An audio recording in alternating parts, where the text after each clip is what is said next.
What it do, baby?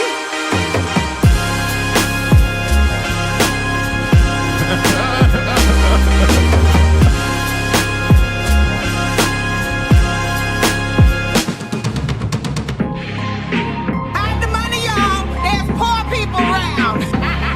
With your broke ass.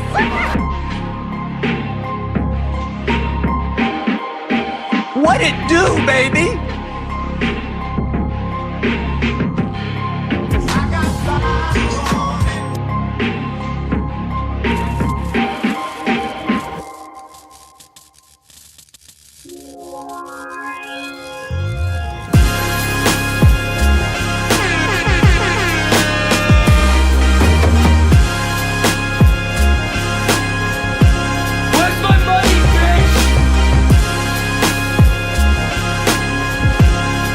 What it do, baby?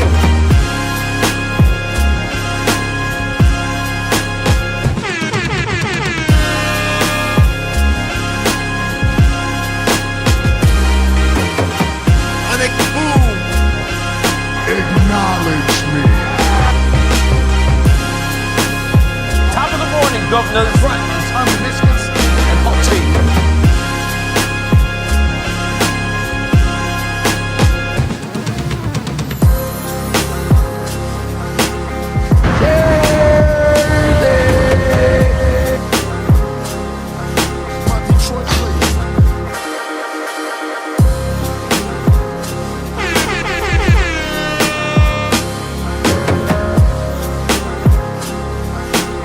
Goddamn right.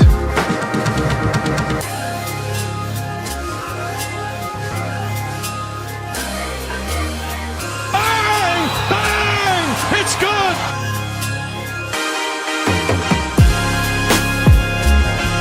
Is it the shoes?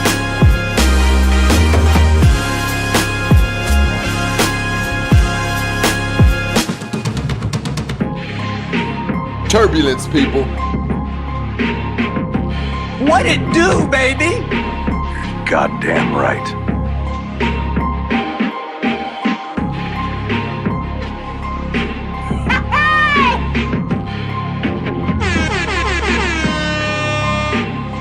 Goddamn right. Is that an arm baby? Yo, no, I don't do arm babies. Throw that baby in the trash. Respectfully.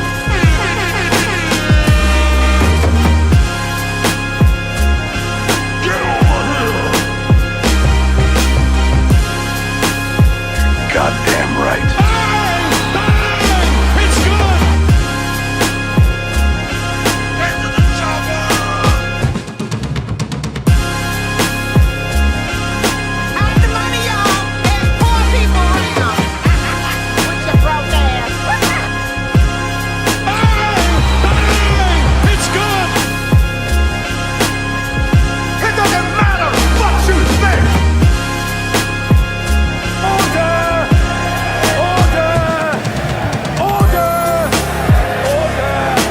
Goddamn right. Bang! Bang! It's good! Get to the chopper!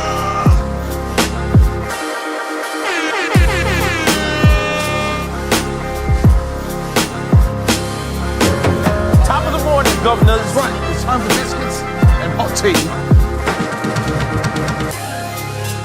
What the hell is wrong with you people?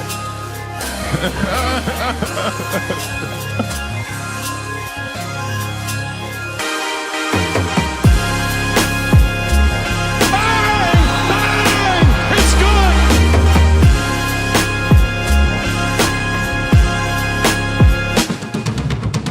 Fuck that bitch. Fuck that bitch. Fuck that bitch. Instead of how about fuck me. Hold up. Nah, fuck that bitch. You motherfuckers will be playing basketball in Pelican Bay when I get finished with you. Shoe program, nigga. Who the fuck you think you fucking with? I'm the police. King Kong ain't got shit on me. Lost and turned out. Olivia, where's your wig? Don't buy that guy, no sleeve. Lost and turned out. Claudine, GTD. What does GTD stand for? Man,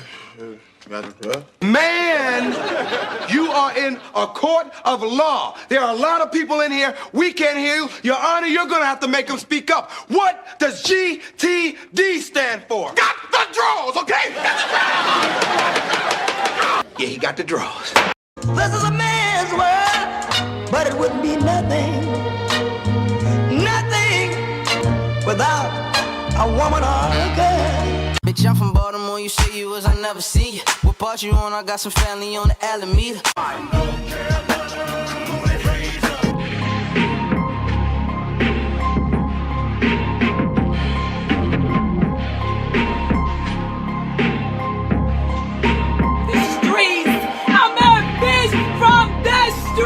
I get that money! I get that money! Bitch, give me what you got!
This is hurrah.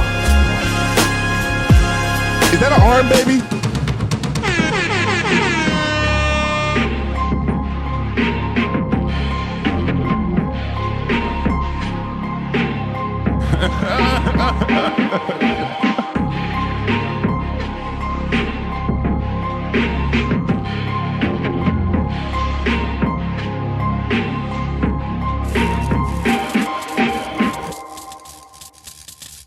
Top of the morning, Governor. That's right. It's time for biscuits and hot tea.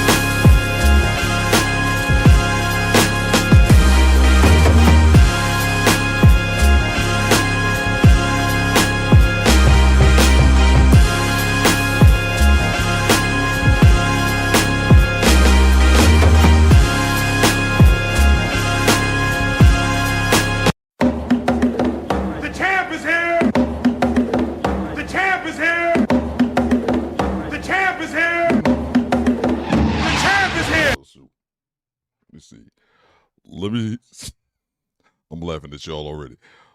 We must make sure Theo is on task tonight, says Del Day.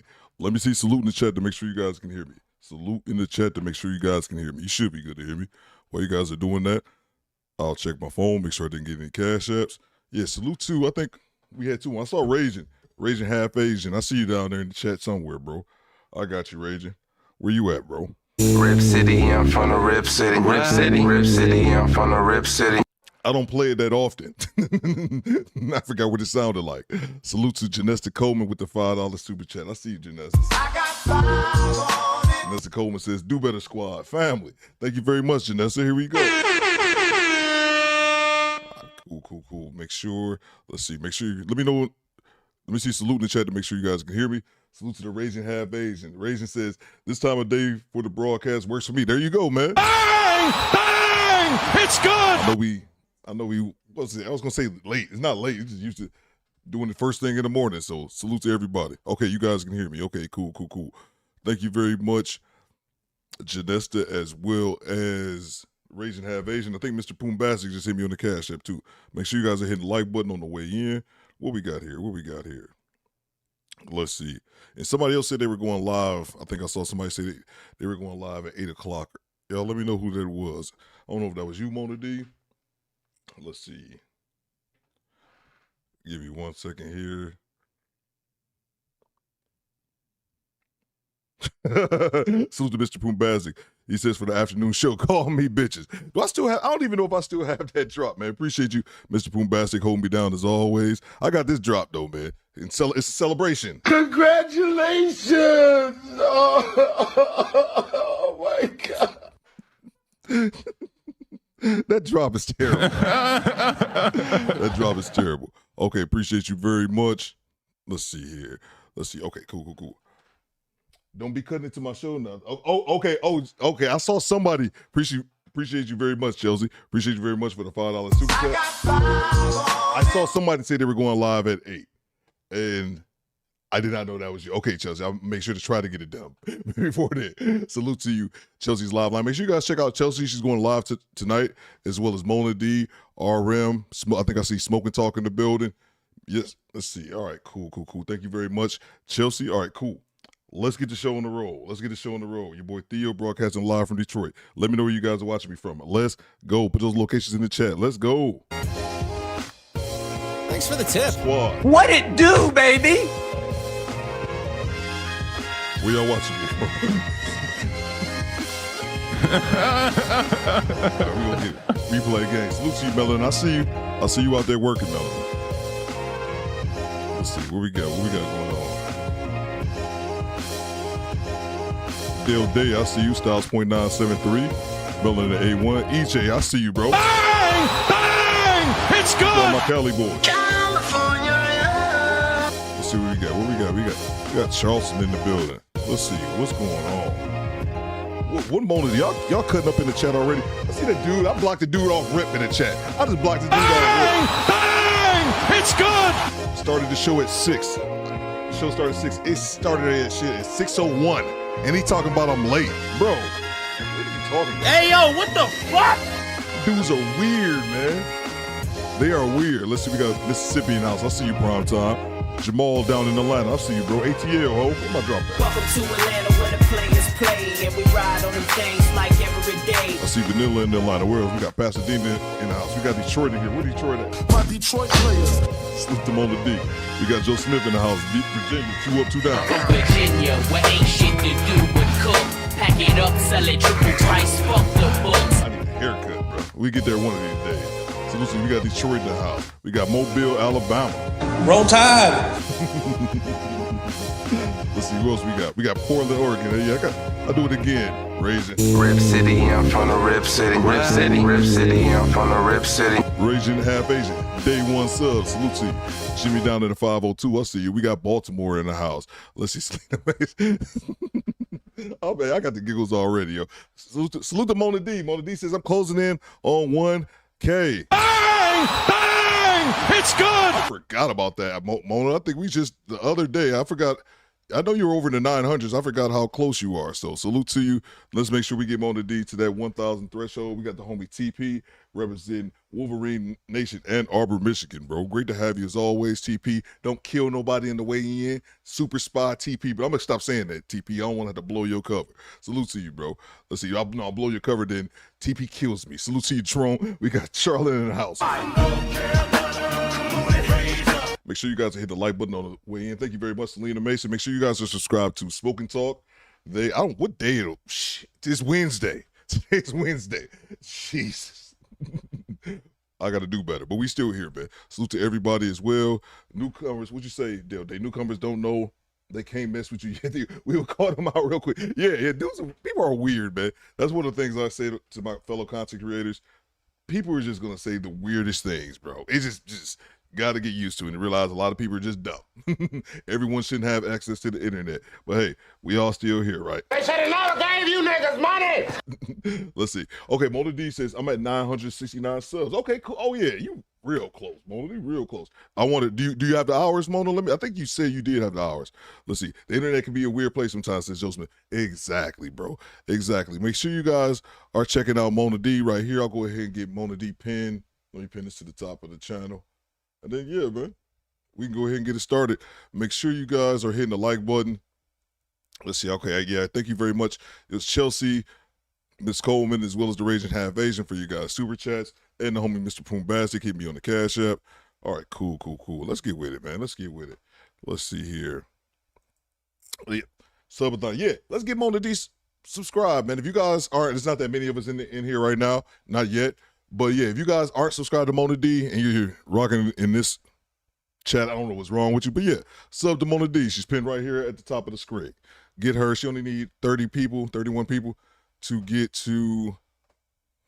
monetized, to get to that 1K. So definitely want to look out for her. Okay, cool. Kate Thompson says just subbed. Okay, cool. Gunmetal Guy, I see you.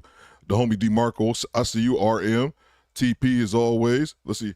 All right, cool. So we got the Fleece Johnson part 2 interview. We're gonna get to that in a second. And then yeah, I got that one. But first I got this video I wanted to talk about. I actually was hoping to get a better video to look at it with. But anyway, we got the Coffee Pod review of the, excuse me, what's the lady name? House is her name, or Hood? The lady in Chicago. We're going to watch the video about the lady in Chicago, because I did want to get a discussion. See what you guys think about that. You know, the lady who, teenage son, a dude hit her, assaulted her like crazy. Like, a dude, and then inside of a hot dog joint, she tells her son grabs the gun. So we're gonna go through that, and then we have the Fleece Johnson Booty Warrior part 2. And as far as the Fleece Johnson part, this is where he gets into. He talked about like the Boondocks and him really becoming famous or infamous because of those specials, and him not even really realizing it because he was locked up at the time. But so we get to it. Make sure you guys are hitting the like button.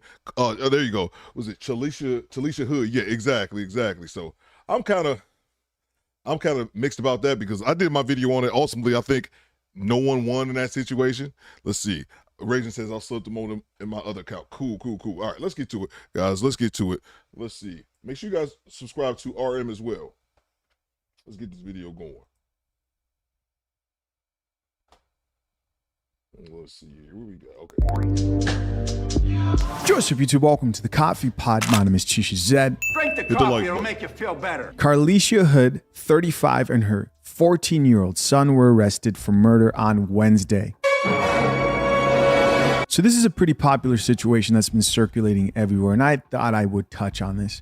I know you guys appreciated recently when I touched on topics outside of what I regularly touch on, and I'll be doing that more often. I'm going to play a video real quick, and it's of a mother arguing with some guy at a restaurant, and this all led up to the man arguing with this mother losing his life. Why? No more wasting time. Let's get it. Get your food! Who? Get in the car? Who? Nay. Get your food! Get your food! If you say one more thing, I'm gonna knock you out. Oh my God, I said one more thing, I'm gonna knock you out. This is when he started threatening the mother, saying, if you say one more thing, I'm gonna knock you out. And he proceeds to strike her. So of course, guys, that clip, which, you know, he actually hits her, started circulating all over social media platforms, and people started wondering what happened next. Well, what happened next was the son of this mother shot this man, and he's 14 years old. And to give you guys a little bit more detail, this is what the post was captioned with. It reads, a Chicago mother is being charged with murder after she was accused of telling her 14-year-old son to shoot a man who she had an argument with and allegedly got punched by. On Wednesday, June 21st, 35-year-old Carlicia Hood and a 14-year-old son were arrested in connection to the fatal shooting of 32-year-old Jeremy Brown. The incident occurred last Sunday, June 18, in the south side of Chicago, Illinois, at around 11 p.m. That Sunday, Hood went inside a Maxwell Street Express, which sits on 11656 Street at 11656, I'm not going to read that address, to grab some food as her son waited behind in their car. As Hood waited in line, she got into an argument with Brown, that was the guy right there, who obviously lacks control, and if you ask me, got what he deserved. But more on that later. It is reported that Brown threatened Hood and ended up punching her, which is crazy, right? Causing her 14-year-old son to pull out a gun and fire shots at Brown. We'll talk about that too. One of the shots landed in Brown's back and he tried to run out of the restaurant, but the teen followed him, firing additional shots. Prosecutors claimed that Hood continued to tell her son to keep shooting Brown until he was dead. Following the shooting, Hood reportedly told her son to shoot a witness who was instigating the argument from earlier. Hood then attempted to grab the gun from her son, but he pushed her away. The mother and son duel eventually... So, a couple things here. The fact that she had the son shoot this man who was attacking her. Like, we're gonna get into that. But there's two things I didn't like about that. One, the fact that once he shot him, because he shot him once in the back, she instructed her son to run after him and shoot him until he was dead. That's the first part. And then the other thing I don't like about it, that Shisha talked about, even the video that I did it, talked about it, but it's really just really glossed over. Even though it was mentioned in the media, but nobody was really brought up, was the fact that his mother instructed her son to kill a woman who was laughing during the altercation, to the point where she tried to wrestle the gun away from him and he took it back from her. She wanted him to kill a witness or someone who was just kind of laughing, probably instigating the situation.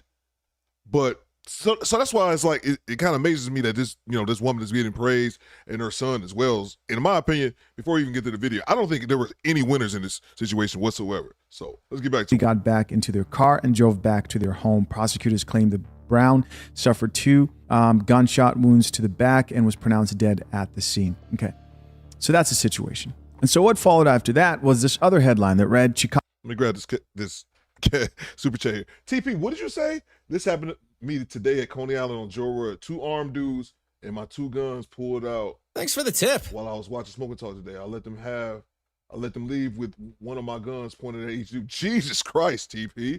Man, I'm glad you're all right, bro. Jesus. Let's see. Salute to you. Excuse me. What's going on, Chuck? I got you, bro. I got 5 on it. Man, damn, TP, you gotta throw me off with that one, man. Glad you're all right, man.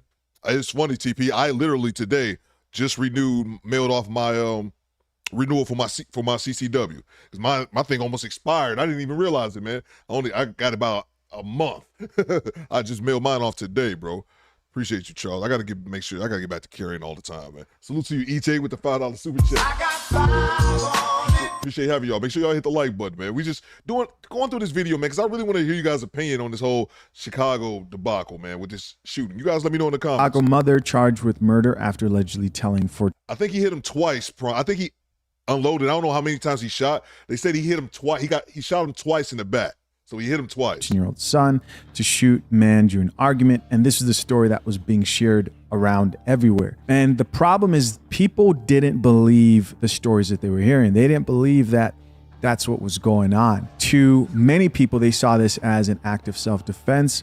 And let's just be honest, man. I think if there's anybody who you should be prepared to lose your life if you're going to harm, is probably a mother. That leads me into the 2 points I want to make in this video. The first one I'm going to make really quickly right now. If you think you can go out here like this man who is now dead, punching elderly people, women in specific, mothers who have grown sons in the face, then you must be prepared for death. Let's not sit here and act like anybody would be able to contain themselves in this type of a situation. When I first read this, I thought, man, I wish it didn't end up with someone dead. Then I thought, could I control myself in that type of situation? Now, this is me personally speaking, man. If there's anybody worth dying for, or let me even correct that. If there's anybody you should know somebody's willing to die for, it's a mother. It's a mother. And so, I don't blame the man. Excuse me, I don't blame the young boy, the young man. I don't blame him for reacting that way. If you think you can go out here punching mothers in the face and you don't expect to possibly, most likely, risk losing your life, then you must be crazy. You're doing that shit at your own risk. This is not a time for that boy should have controlled himself, because I don't think most men would control themselves. So, just real quick, here's my thing on this. It may come in a little bit of disagreement with Shisha. I love the coffee pot as well. Thanks for the tip. Do I think that his actions are fucking horrible? Like Joe said, the fact that I didn't know that the guy, I didn't know it's a sad situation. I didn't know the guy was black that punched her. Dude, it's just weird. Like, whatever, they got into some nobody knows what they argued about because nobody will ever know because it's not even important and nobody's really going to get down to the nitty gritty. But they were arguing about something. The fact that he went to turn around and was like, I'm going to hit you. You could tell there's something wrong with this motherfucker. Like, that's not a normal reaction, regardless of what she said. Salute Project Leroy, I see you in the chat. That's not a normal reaction. But here's the thing. As a matter of fact, I'll put it in a poll. Do you think that his actions warranted death? That'd be the only question. Now, I agree with Shisha on the fact that if you're walking around just hitting people, first of all, Shisha said this was an elderly woman. And the way that she dressed in that video when she was assaulted, she looked like an elderly woman. But that woman's 35 years old. Like, I don't know what the fuck. Maybe it was Granny Day. But that woman that he hit, again, this motherfucker is terrible. There's something wrong with you, bro. It's something wrong with, I could already tell it was something, the way that he was acting towards her before he even hit her, I could tell, dude, this dude is off. It's something wrong with him. But what do y'all think that warranted his death? Again, I'm not blaming a 14-year-old. A 14-year-old seeing his mom getting jumped on. See, the difference, I was thinking about myself in that situation. What would I be? Me, I would have fought the dude, but my mom didn't carry guns. So, but I know if I seen a dude hit my mom like that when I was a child, I definitely would have went in there swinging. But again, my mom didn't carry guns or no shit like that. But just let me know what y'all think, man. Let me grab these super chats here. Salute to everybody coming in. Let's see. I appreciate you, Chuck. I got you as well from Eric Jordan. Let's see. TP says, I'm alive. Appreciate the super chat. He said, I'm alive. I told him just leave with your lives, man. So damn, so what happened, TP? They just rolled up on you? What, they thought they had an easy lick? Let us know, man. Appreciate you, TP. Yeah, man, I'm glad you okay in that situation, man. Let's get back to it. Yeah, I'm glad you're safe too. In that type of a situation. Listen, I know I wouldn't want my mother in that situation because if that was my mom, you've made the biggest mistake of your life. You've made the biggest mistake of your life. And this man here made the biggest mistake of his life. And unfortunately, we live in a culture, and specifically community, especially in a place like Chicago, where it's in the music, it's in the culture of a certain group of men, media that's being pushed in the music. Black men talking about taking each other's lives, family members, pulling up to grandparents, grandma's house, your mom's house. I mean, it's real evil shit. And I think this is just that manifested in a real life situation. That's that. And then the next question is, do I think this young boy and the mother should catch a murder charge? No, I don't. Now, that's the part you guys are going to agree with. There's going to be some stuff I'm going to say that most people probably won't agree with, right? But before doing that, let's check out some of these comments. Let's see what the people had to say with this first news.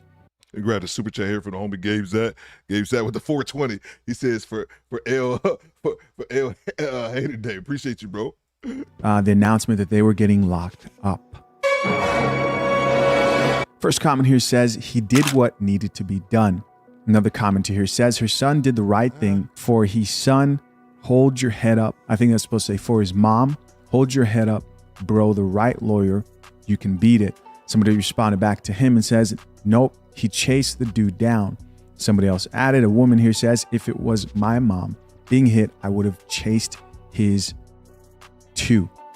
Nobody better touch my mom or family like this. He could have killed this woman. See? That is true. Another comment here says, people hollering, ooh, instead of helping her, this is sad. With the sad emojis. Now, this is where it gets controversial because there's a bunch of people out here who think people should step up when there's a murderer loose and help every woman in this type of situation who's arguing back and forth with a man who's obviously has nothing to lose, right? More on that later. Another comment here reads, absolutely nobody to intervene or de-escalate. It's crazy. So here's the thing as well. Jerome said, how did you get it? So from how the story went, Jerome, it's only one part, because I went through read a bunch of articles, watched a bunch of videos. I think there was only real, like a little bit of confusion. So she was inside the restaurant and the son was in the car. She got to arguing with my man, the crazy dude with the dreads who ended up hitting her. She I believe she texted her son that was in the car. Because that's where there's a little bit of confusion in the story. That she texted her son who was in the car to bring her gun inside the restaurant.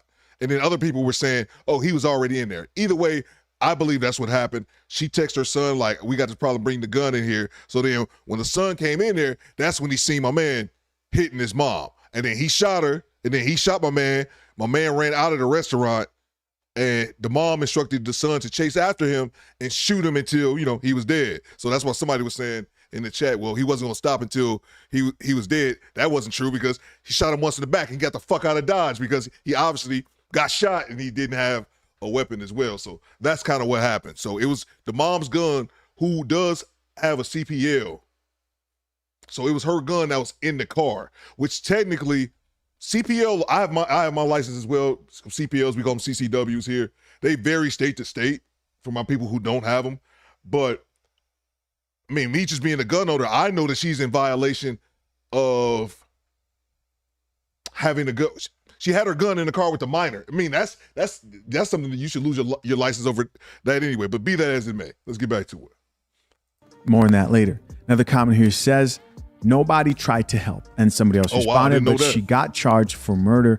That's the crazy part. Okay, so since it keeps coming up, let's talk about it. I don't think this young boy should have been in that position in the first place. You might be saying, well, how could he have avoided it? I don't think maybe he could have avoided it. His mom could have avoided it. But I think his mother could have avoided putting the son in that position, right?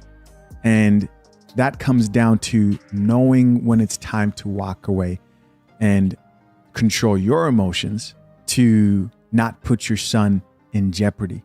Unfortunately, you don't get to choose who your mother is, right? You don't get to choose the type of trauma you're willing to deal with. So in a situation where this was a woman that a man was involved with romantically, I would say something like, this is why you should avoid women who might get you killed. And does that happen? Yes. There are women out here who don't know how to control themselves, and their mouth, their lack of control of their temperament, their attitude will get you in situations that will put you in danger, because as a man, you have to stand up for your woman. A man should stand up for his woman, should protect his woman. I believe men should protect women, especially women who respect the man who they're dealing with, and men in general. And that's also a whole different conversation. But she shouldn't have been there going back and forth with that man. She shouldn't have been there going back and forth with that man. You may disagree with that. I believe he gave. No, I agree with that as well. I agree with that. She shouldn't have been going back and forth with that man. I've said that on my channel.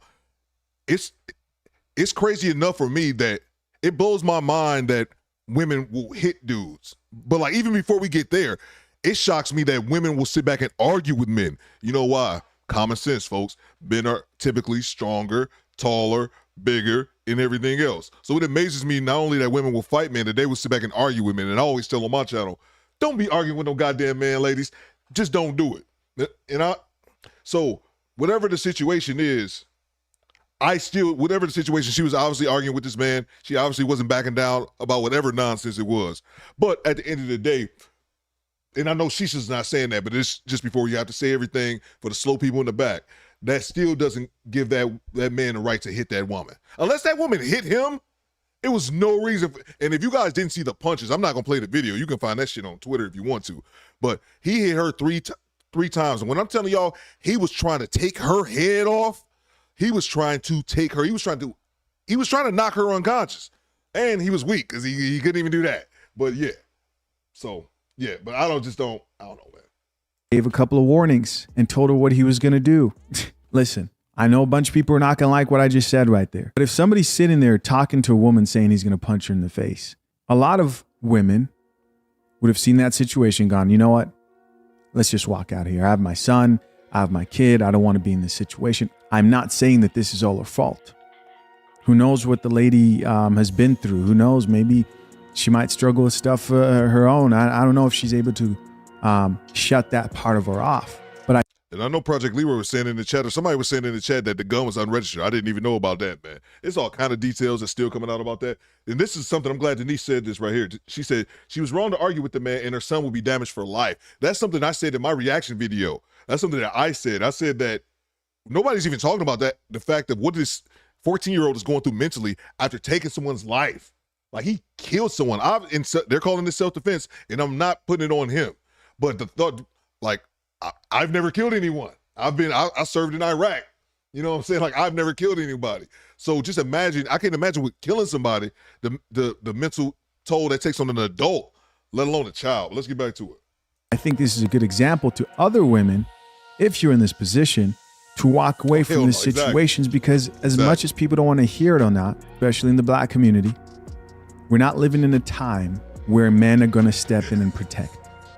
Number one, they see it as what if I get involved in this thing and I end up dead? And there was a time when that was noble, but there's also situations where people turn against you who you're trying to help. Not only that, we're in a day and age where men and women are equal. Black men aren't taught to protect women, and women aren't seeking protection from men. In fact, they say they don't need them for anything. And you might say, well, that should change, and women should embrace their femininity and da-da-da-da-da-da. But that's not where we are at. So as a woman, you can't operate in how you want the world to work. You have to look around, assess your environment, and say, if this man can threaten me with phones being pulled out, maybe I should walk away. Maybe I shouldn't put myself and also my child in this situation. What do you guys think of that? Let's keep reading through these comments. Another comment here says, shaking my head so that other people just go and stand there. Yes, they will. They will stand there, because we don't encourage men to be leaders. And also, we don't encourage women to treat men as leaders. We don't encourage them to look at a man and seek protection and be vulnerable. And listen, I'm going to bring both sides here. I'm not going to do the Dr. Umar thing and say, no matter what a woman does in every situation, a man should always intervene and protect her no matter what, even if she has a crazy man who's beating on her and they're going to get back together afterwards. It's your obligation to risk your life. And I agree with that. I don't know if grown folk talk is in here, not my sister, but I thought about this when I was playing this video earlier.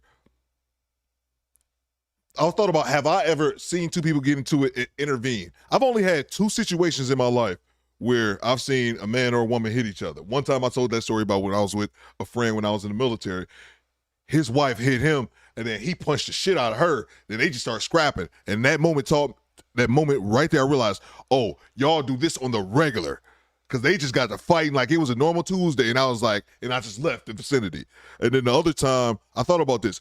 I don't know how old I was, but I know I wasn't grown because I was still at my mom's house. And this is a random, I don't know how old I was, 17 maybe. It's a random day on the east side of Detroit. It was the middle of the afternoon, and I literally saw a dude on some comedy shit, on some TV series, slapping a woman up the street. Like he hit her ass. He hit her at this bitch, slapped her. She fell up the block, stumbled a few paces. He picked her up, slapped her again. She and I'm just watching this as a teenager, like, this can't be real. So I'm like, I want to interject. I want to intervene. And I never forget, I called my mom. My mom was at work. And I'm telling her, like, my man beating the shit out of this lady. Like, nobody's doing anything. Like, I remember my mom told me, stay out of that because they ain't got nothing to do with you. And you never know what could happen from that situation. So I said all that to say this. I said this in my video, we don't value men's lives. Men's, like, in general, like, men's lives they're not cherished. It's throw your life away for this random woman just because you're supposed to. Bang! Bang! It's good! And it's funny because so many of these, and of course the majority of them are going to be women, but so many of these people are going to say, yeah, those guys didn't do anything. Those men should have did something. Those men should have did something. And it's so easy for people to say that until their male family members is in that position, and then their male family members hopped in a situation like that. Because I say this, what if I was that old man, SP was talking about the old man in the video who got the hell out of the way once my man punched her.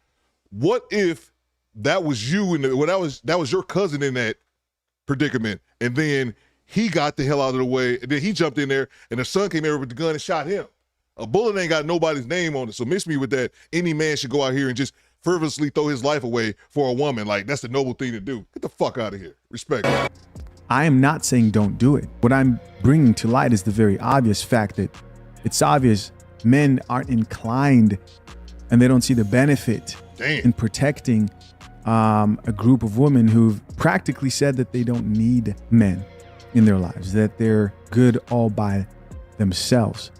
Another person responded back to that guy and says, I'm saying, another comment here says, instant karma. He did get instant karma. The man got what he deserved. Now, don't get me wrong. Are there women out here who deserve protection? Yes. Yes. When you make yourself valuable to a man, then that man will protect you, right? That's on a micro level. On a macro level, getting a whole bunch of men to protect the majority of women in this situation is going to take women also providing value. And my problem is, like, if people say, well, men are supposed to jump in. Okay, cool.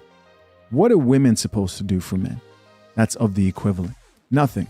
Another comment here says, they left this part out of the news. Another person here added, the son had to stand on business. To be honest, another comment says, every action has a reaction. Another person here says, nah, I hope they get a good lawyer and get off. Cause nah. And then we're gonna get to the conclusion of what happened here. Here's another comment that says, an unfortunate situation, people don't play about their mothers. That's very true. Then came some good news, and I was very happy to see that this situation took a different turn. A new headline was published that read, update, prosecutors have dropped all charges against Carlicia Hood and her 14-year-old son in the shooting death of 32-year-old Jeremy Brown, citing a further review of evidence in the case. That's good news. And we're going to read a few more comments here. This first commenter says, he said on my grandmother and got sent straight to her. Case closed. Damn. Some comedy there, man. You got to love black people for just being hilarious and turning it. At the most inappropriate times. Let me grab the super chat here. Triple C says, I had a neighbor get killed trying to break up a fight. Facts, man. It happens I said this in my video. That shit happens every single day, man. A bullet ain't got nobody's name on it. Nobody's not gonna say, oh man, Triple C, we wasn't coming for you today. People be so quick to say, oh man, you should have jumped in. But people don't think, man. They don't think about the long-term ramifications of your actions right then in the moment. Like Big Theo used to tell me, I said it all the time to you guys. My pops used to tell me, it's two things I distinctly remember my father telling me growing up. One of those things was, Theo, don't have a baby by more than one woman. He drilled that into my head. And then the second thing he would tell me was that the decisions you make today affect tomorrow. And what people don't understand about that statement is that's the decision you make right now when you're at your most emotional and most vulnerable point. It's that decision right then, that lets you know what type of outcome you're going to have. I talked about that. I had a dude a few years ago. You know, he on some drunk shit, mouthing off to me at the store because he drunk, and he think I took his bag. Like we wasn't even in the store at the same time. But he got the bump in his gums, and I stepped to him, and he was like, "Oh man, I got my gun on me," because he sobered the fuck up real quick when he saw I was gonna step to him. I didn't have my piece. Did he have his? Who knows? I could have pushed the limit, but it wasn't worth it, man. It wasn't a nigga moment, man, because I have a son I have to raise. That moment, I thought about my son, not about trying to see who got the bigger dick. You know what I mean? Like, no. Salute to you, call side Django. What you got? This was a situation where no one was right. She acted the way she did because she had a gun available. Facts, man. Bang! It's good. Sweet, appreciate you right here, Django. Sweet Life says he could have missed and shot mom. That's what I'm saying. And I'll throw a popular opinion out here. I know this is not popular, but that's because, man, we too quick to grab guns in America. We just too quick for that shit, man. Again, what he did was obviously wrong, and like him attacking like this is something wrong with this motherfucker. He's obviously wrong. He deserved to get his motherfucking ass beat. But do y'all think that warranted death? I know to some people it's automatic because that's mama, yes. That's mama, yes. And I can, bro, come on now. Somebody sitting there hitting my mom like that, and I'm just in there like, I get it. It's mama. But I just think that boils down to we have a problem in this country where we're just quick to grab guns, man. We're just quick to do that. And then I'll lean on the side that's not popular. That's because we got too many of those motherfuckers, man. But be that as it may, I'm not trying to get on that shit before somebody come in the rant and try to make this a whole gun argument. But that's what I think, man. We're our mentality in America, and of course it's not everybody, but a lot of people are just so quick to, hey man, I got my gun, especially if I have the quote unquote right to use it. You know what I'm saying? Or I can stand my ground. This is my 2 cents, man. Let's get back to it. Terrible situation into a joke. Another comment says, justice, niggas gonna stop thinking they can put their hands on women with no repercussions. Another comment here says, any nigga would have done the same for their mama. I'm glad Lil Bro got off for real. Yeah, I agree with that, man. Here's another comment from another woman that says, the fact that those men didn't help her is a problem. You know, it is in a man's nature, like instinctively. They've done studies and tests on these things, is that when a man sees a woman in a place of danger, there is something within men that wants to risk his life to protect that woman. He doesn't even have to know the woman. But the other thing you have to remember is that those innate reactions to situations like that to protect women, they can be suppressed over conditioning and time and being told, I'm strong, I'm independent, I don't need a man. Or the fear of not being rewarded for what you're doing and being in a worse off situation because you decided to help. So the question is, have black women in specific and the media outlets that they dominate, have they painted women in a light where they're docile, feminine creatures that seek the protection of their men? That's a question. Another comment here in response to that woman says, LOL, would you be willing to fight some random off the rails dude in the chicken spot? Somebody else here says, a dude that can punch a woman like that without thinking or shame, he'd smoke anyone who come between them. And I'm telling you, and you guys are hitting the nail right on the head. We had DeMarco, and I'm sorry, DeMarco, man, and this goes to show, man, DeMarco just said right here, DeMarco, not accidentally, he saw his brother, someone trying to take his brother's life, so DeMarco ended up having to take someone's life, man. And he said, and this happened when he was younger, and it still haunts him to this day. So imagine, I don't know how old you were, DeMarco, when it happened, but imagine that happening to a 14-year-old kid, man. Him having the toll of taking someone's life. Someone else said that their neighbor lost their lives protecting someone. Adrian just left another comment, man. Where's this comment right here by Adrian? I got a super chat, and I'm gonna grab that in 1 second. My cousin's life was taken. Nobody found out who killed. He was followed home behind defending the girl from the club. I don't suggest that these women need to walk away if at all possible. She had the opportunity. That's what I'm saying, man. That's what I'm saying. But it's just that ego, like somebody else said. And salute to DeMarco. He made a great comment as well. We talked about this. Thanks for the tip. After Kevin, not when Kevin Samuels passed. Before that, the Will Smith Chris Rock slap. I did a video, and that was one of my first videos to really start getting numbers before my channel started to blow up.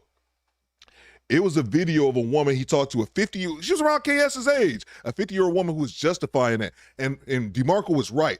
The subject of that call, we talked about this exact same thing. Women sending men to defend them for any given reason and not knowing the outcome of that shit. KS talked about, DeMarco, you spot on. We talked about this exact thing because this woman said she would send her husband to go off and she would have sent her husband to go and hit Will Smith and all this, or hit Chris Rock and all this silly shit, man. KS talked about the exact same thing. A lot of women will have you out here like a crash test dummy, throwing your life away to defend their honor or to defend them. And like someone else said, like SP said a second ago, what if you would have jumped in there? That 14-year-old don't know what he's doing. It's probably his first time ever shooting a gun. Most likely. And then, man, don't be no test dummy out here for no women, fellas. What you got, K. Townsend? Appreciate the super chat. He says, my mom said that she would have never put me nor my pops in that situation. She said that she would have left as soon as the guy would have started tripping. Facts, K. Townsend. Facts. And I thought about it because I know, some people were saying like, he's only 14. He about to fight the grown man. I tell you, that's just my natural reaction. I would have tried to fight a grown man if someone hit my mom in that fashion, but SP made a great point. It's like, I bet your mom went out here. My mom ain't about to sit up and argue with no man. Like going out, like she's just not with no man. She's not about to go back and forth with no woman like that. But no, you're right, man. You're right, man. She should have never put her son in that situation, ever, whatsoever. She should just leave. And that, ego, man. Ego. See, this is what's going on through hit the like button, yo. People's mind. And you might think, well, there was a time when men were willing to risk it all for women. And yes, that was honorable, and women were willing to die and fight for women back then. Yep. Because they were looked at as a prized possession. Now they would probably take offense to that statement because it sounds like, do you own me? Like, should a man have any degree of authority if he's willing to die for that woman? No, he shouldn't. He just should die for me. It's not making sense. The question is, are most women today, in the way they carry themselves, modern women, this is in general today, do they carry themselves like people who men should willingly just risk their lives for? She responded, the woman who said no one jumped in, and says no one said anything about fighting. They could have stepped in, told him to chill. The restaurant owners could have kicked him out. They could have went so many ways. Now, I will agree with her on that point. Somebody getting there and being like, hey man, relax, chill. Someone could have gotten there without getting physical and tried to calm the situation down. That's true. Another comment here says 14-year-old beat a murder charge in Chicago. Oh yeah, he about to drop Chirac anthem. Another comment here says lift that young brother up in prayer. Taking a life is not easy to deal with, even if doing so was just. I'm telling you, man, it's crazy, bro. DeMarco said he was 16 when that happened with his brother, man. That's crazy, man. Hey, man, that's sad, man. I can just imagine, man. Dude, you was damn near that kid's age. I was the same age, man. That's terrible, bro. What's going on, Mocha Loco? I see you. Let's see. Can't defend honor if it's not there, says Reverend Magazine. Facts. The kid could have defended his mother with his fist, as Mrs. Smith. That's true, but that's what I was saying. I don't know if you missed it. There was a little unclear about that part, was that if his son was in the restaurant, I believe that he was in the car, because that's what the reports were saying. He was in the car. She texted him to bring the gun, and when he came in there, that's when she got hit. So, yeah, but I don't know. I just couldn't imagine. Like I said, I didn't grow. I mean, I guess it all depends on the person. I know my father had a gun. My father pointed out that he had a gun to me when he was 14. I had no idea my father even owned a gun until I was 14 when he showed it to me. So, yeah, man, people just having their guns around. I look at anybody who just have their guns laying around like all willy-nilly when their kids there. Man, that's crazy, bro. Let me grab the super chat here. Salute to Broken Tradition. Salute to you, bro. I got 5 on it. Lazy Bone, get out of here, bro. BT was trying to put my cat in the grave earlier. What you got, BT? I shot someone when I was 6 years old. Luckily, it was a graze, because that would have haunted me. That would have haunted with me I would have been haunted to this day. Wow, bro. Wow, man. I'm glad, like you said, it was just a graze, man. But I already know, man, that's adults leaving guns around carelessly, man. I'm assuming that's what happened. I knew a buddy of mine when I was in the Air Force. His cousin was in the Air Force, and his cousin came to was on temporary duty at our base once out in Japan, and I met him at one time.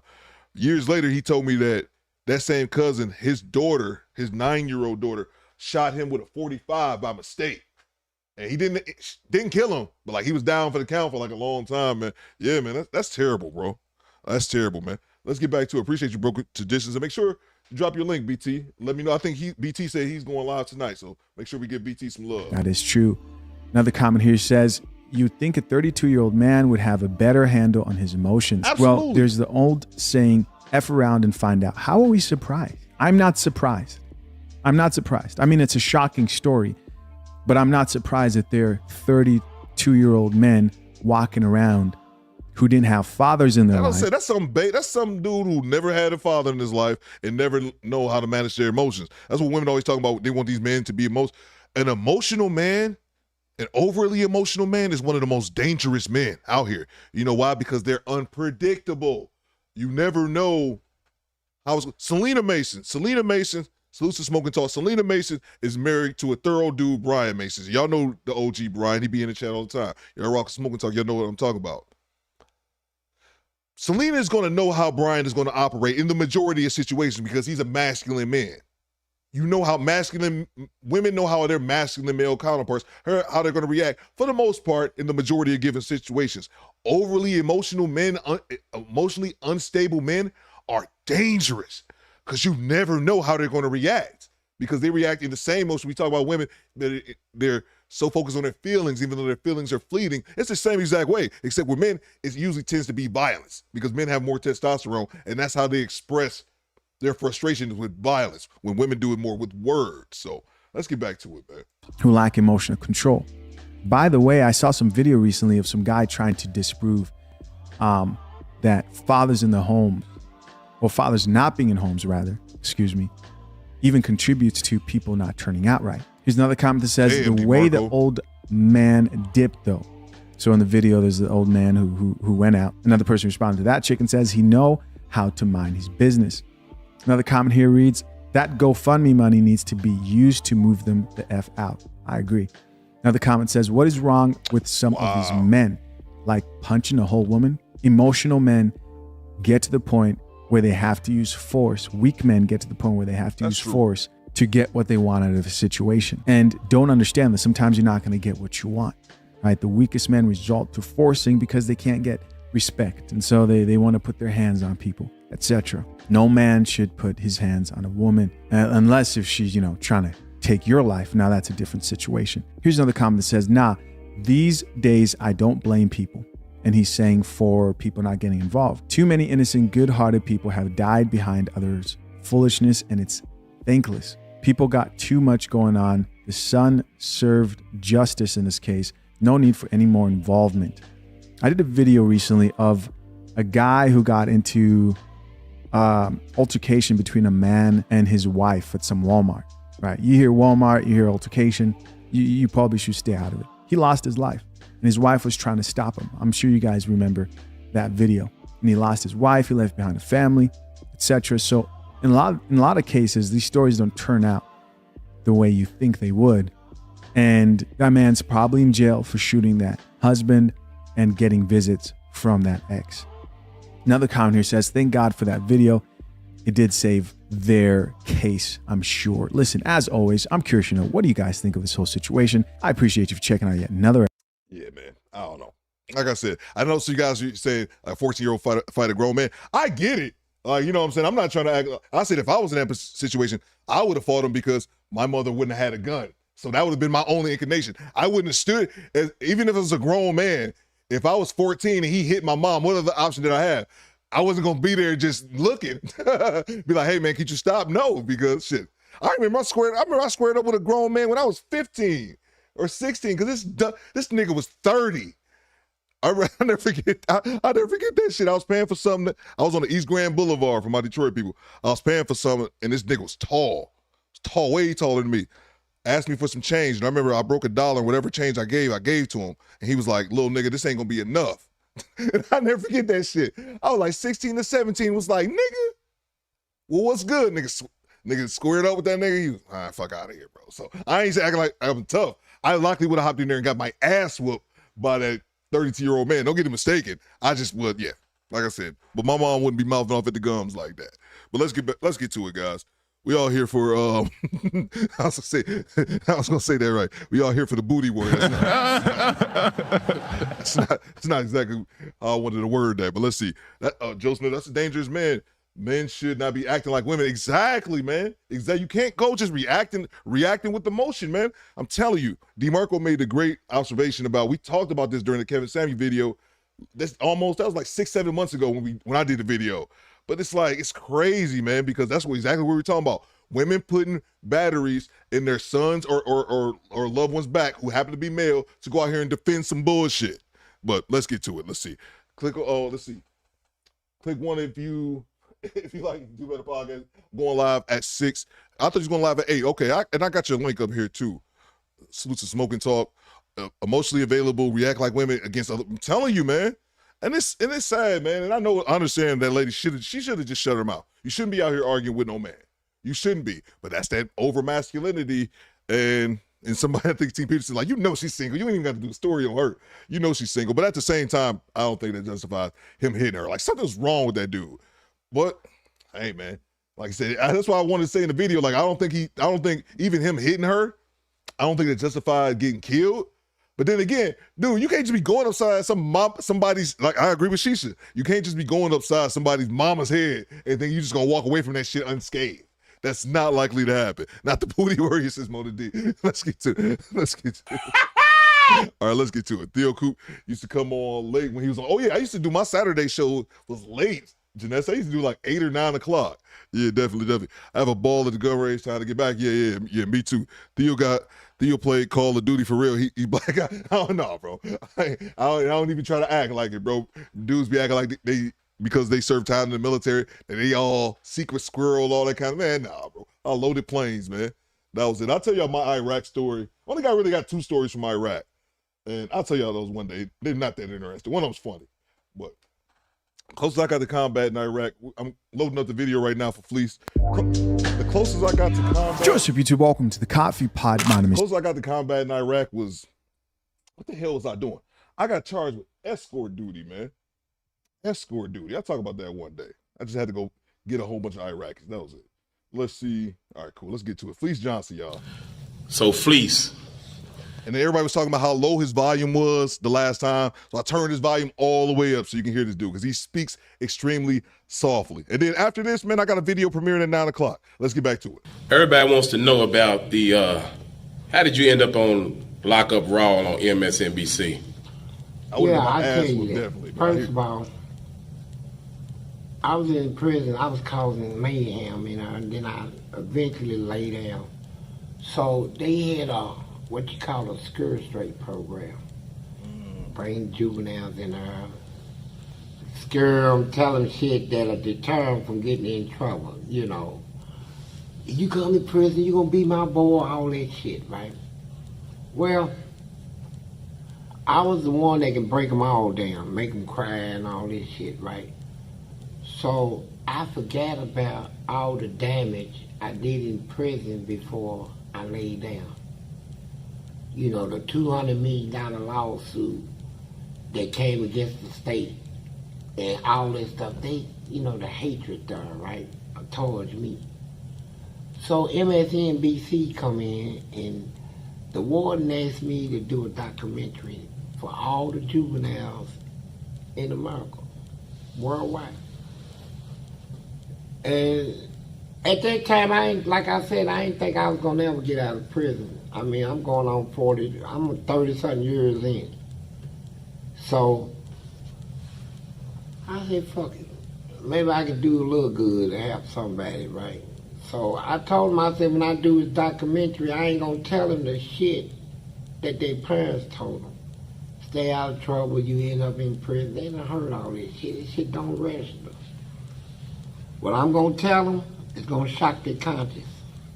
It's gonna make them think twice before they do shit. It's gonna make them think twice before they take time for somebody else, you know. So that's why I did it. The documentary, I went on and did a documentary. I had no idea when I did this documentary that I would ever get out of prison, that all these other sites would come aboard and take what I did and put it in a negative light, you know, trying to make me look like I was just a predator. And like I said, yeah, I like ass. And to me, ass is ass. It don't make no difference to me where it comes from. You know, you get 30 years in prison, you don't care about where your booty comes from. You tired of jacking off, you tired of looking at smoke magazines. You ready to fuck something. And I was ready. Jesus. I rock with you, Fleece. From a distance. From a distance. Let me see. So, Mona D, I see Brokerage Edition. So now y'all saying I need to live stream in the evening now? I do one evening live stream and y'all saying I need to do that. I would prefer to stream in the evening, but I thought y'all wanted morning shows. Now y'all gotta be worried about that. Okay. All right. Salute to the homie Rod Neal. Salute to all my guys in Texas. What you got, Rod? Now what y'all know about them Texas boys? Rod Neal says it's a violation to use "bang" as good soundtrack.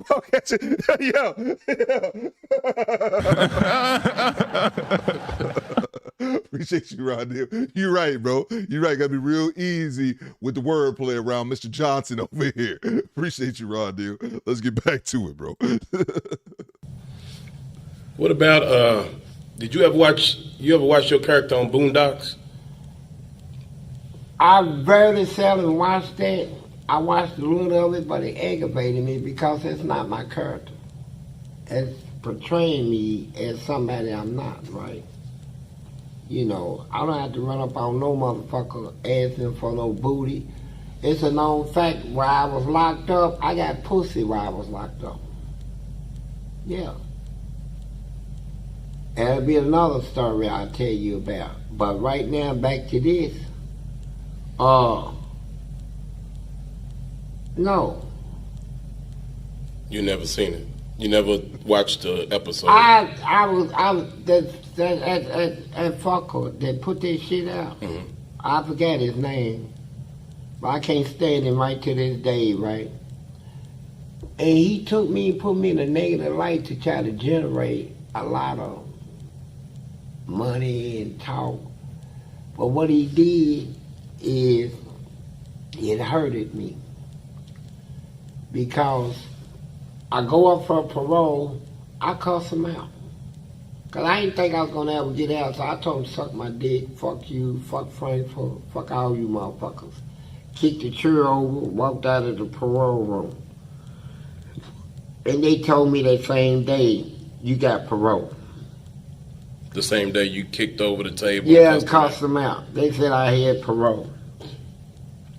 Because they had something set up for me out of here. They done took my documentary and done edited it and done put it in a negative light, right?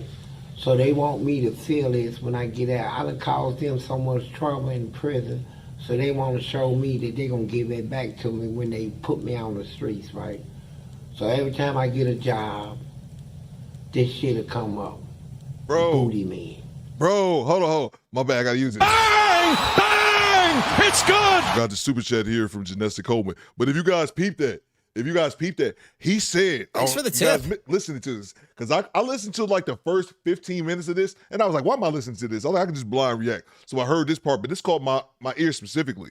So he said, by the time Raw lockup came around, he didn't give a fuck. He had already been locked up 25-some years. He figured, he already knew he was never getting out of prison.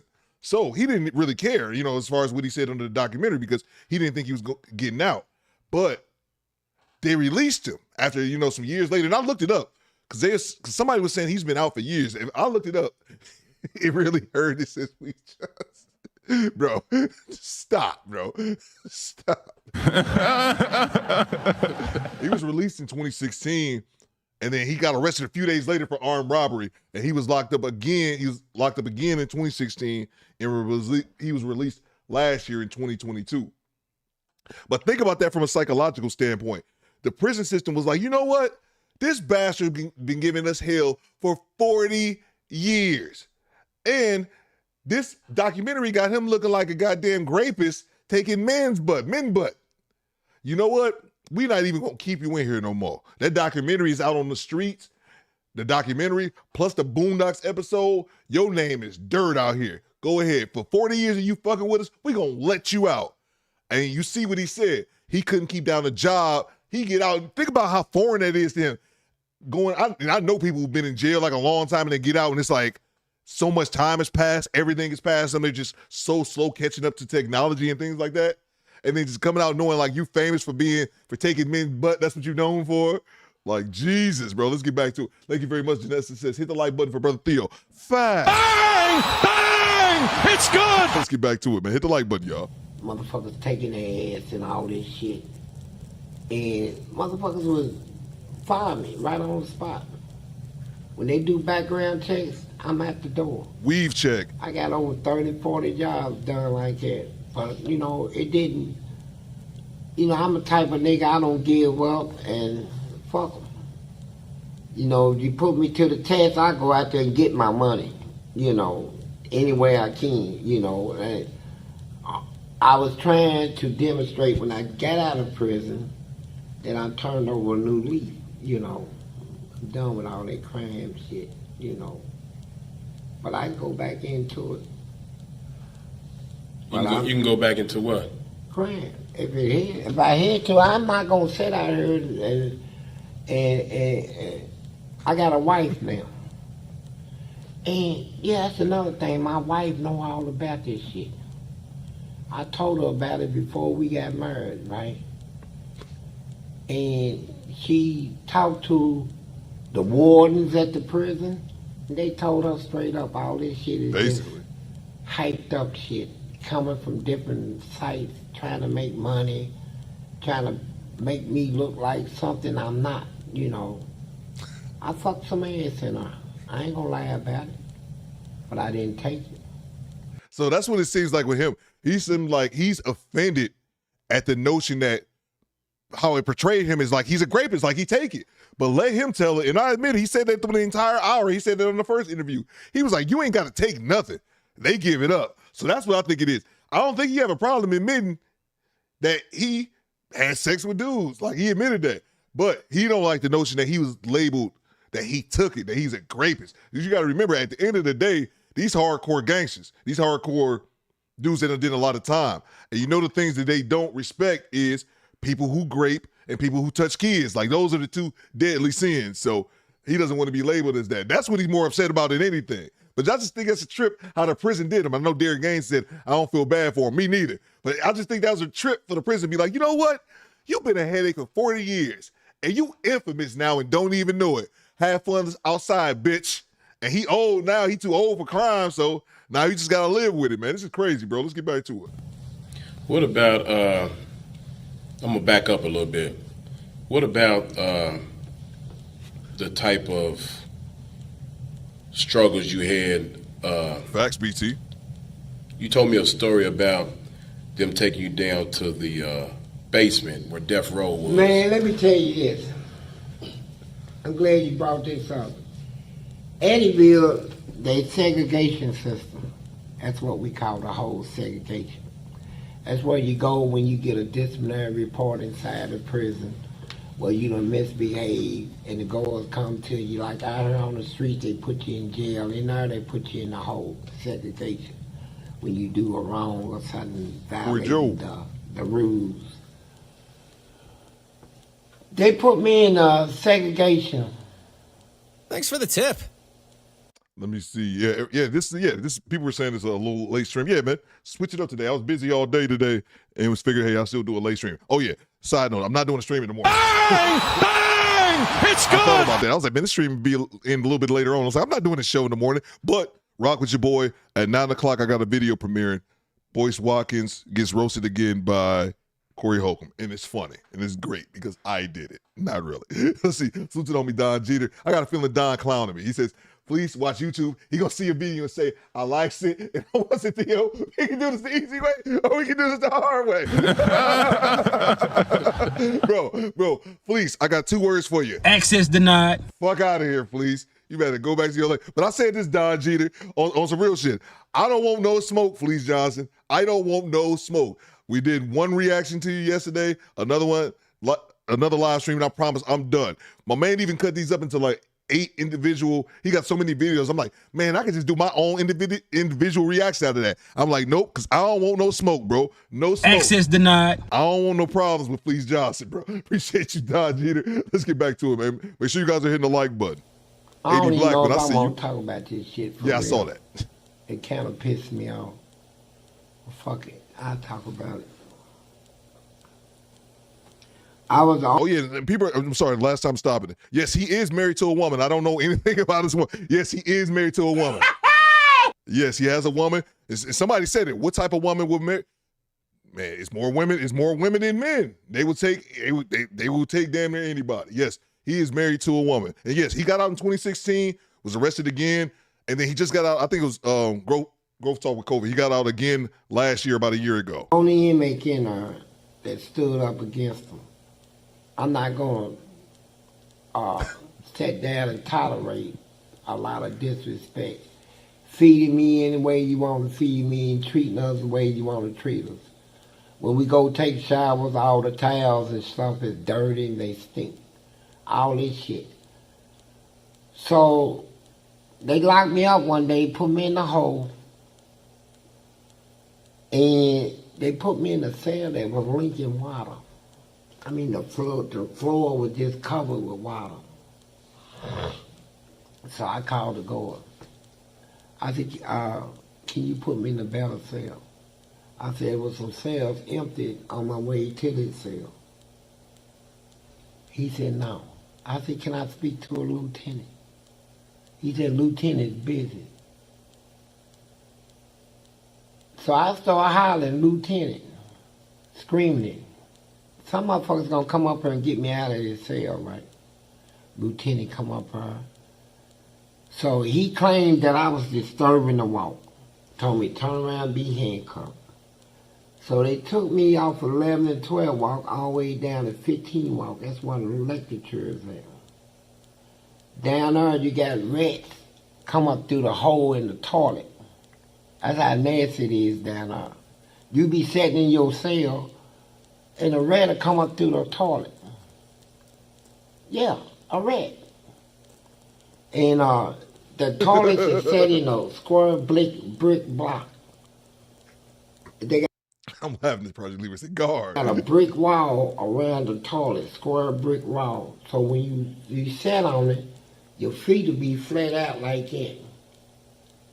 You know, so I'm not gonna sit on this motherfucker cause the toilet is all green and shit on the inside and it's still like that right now.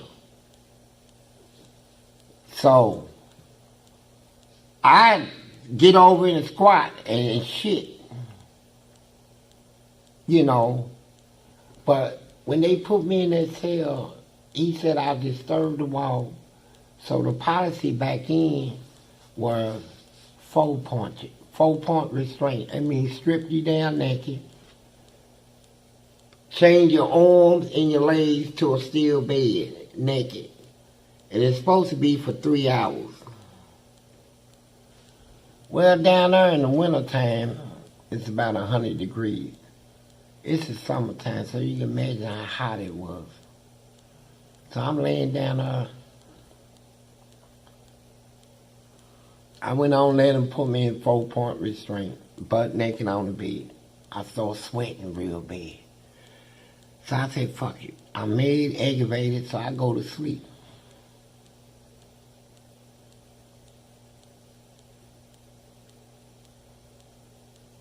Something woke me up.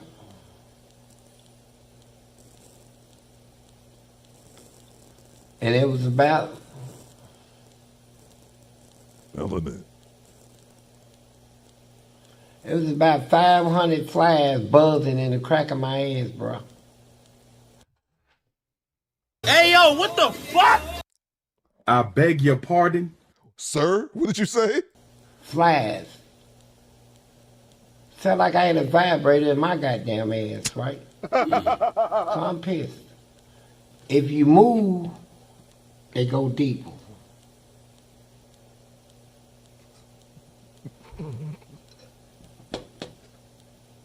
I say, fuck his shit. I'm going to get him back. You know, because where I come from, you always get your lick back. You know, we don't let situation. Susu Savage just subscribed. Salute. Hold up, bro. Hold up. Where's my salute? The general, I salute you. Hey, yo, what the fuck? How's that the first person that subscribed today? Hit the subscribe button, man. We on the road to 40. How many got? We on the road to 50,000. I don't know how many goddamn subs I got now. I think I passed 48. Make sure you guys are hitting the subscribe button. I'm offended that somebody that's the first person we get to subscribe. Hit the subscribe button now, please. Get now out of the way unless we get our lick back.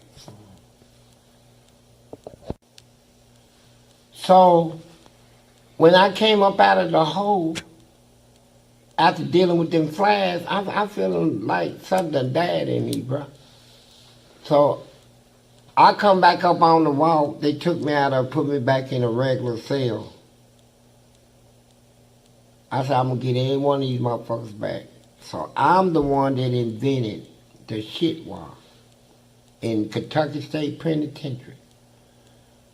It was due to that disrespect that they brought to me. So I was taking 3-gallon buckets, filling it up with shit, 2 cans of Magic Shade, and some glass, broken glass. So when I throw it on them, and they try to rub it off of them, they just be smearing it on them, and the glass gonna cut into them, and the Magic Shade gonna take their hair out, make them think they caught a disease or something. Like, it's a psychological thing. I'm gonna fight you back. So I started that, and that shit took off and went into 6 years of it. All the inmates joined in, and we got to the point where the guards couldn't even come on the walk. They used to call me and ask me, Fleece, can I come on the walk and feed everybody? I said, yeah, if you give everybody 2 trays. Sometimes I say 3 trays. If not, don't even come on this walk. We're going to shit you down, right? And so they kept complaining to the lawmakers in Frankfurt. And the lawmakers were telling them, you work there at your own consent, right? You know, that's part of the job, right? I feel like I need a Dave Chappelle job. That's doo-doo, baby. That's one of the things, man. There's a channel. I'll get right back to it. There's a channel. I've talked about him before. It's called Larry Lawton. And you guys let me know. I'm sure somebody doesn't see him. Larry Lawton is New York old monster dude. I think he's living down in Florida now. But he was like made the most money stealing diamonds, like the largest jewel thief or whatever. I actually like this. I've been rocking with his content for a minute. He's well over 1 million subscribers now. I think his content is good, but he tells all these prison stories. And they used to call it gas, and I believe what they use, where they would mix the poo and urine together, put it in, like whip it up, shake it up like a goddamn cocktail. Like he said, throw in glass. And I think he was talking about, what's that? He was calling it magic cream, or I think they called it Nair. The stuff you put on and the chemical you put on, and then it just takes your hair away. That's crazy, man. Let's get back to it. And they wouldn't do nothing for him. Oh, yeah, one of these. Hey, yo, what the fuck? This is why I went on for 6 years. And then they finally caved in and made it a felony. That if you throw shit or spit on the gourd, it's a felony. You go into court. I'm done. Everybody else, some of them was done. Some of them said, fuck it, kept going, right? It was our only way to let them know you got all the billy clubs, taser guns, electric shields. We got shit. Fight that. We got something to fight you back with, right? So after all that shit went down, that's when I, about a couple of years later, well, months, not years, months, I threw that boiling bleach. Boiling? Yeah, this motherfucker, he made a warden, and he's nasty. And all the inmates is afraid of him, and he made warden just being a nasty, rotten-ass motherfucker. And when he came by my cell, I threw that 5-gallon bucket of bleach in his face after I done boiled it for 4 or 5 hours. Get the fuck out of here, man. You ain't my warden. And he went into a hospital. He stayed in there 18 months getting skin grafts and shit.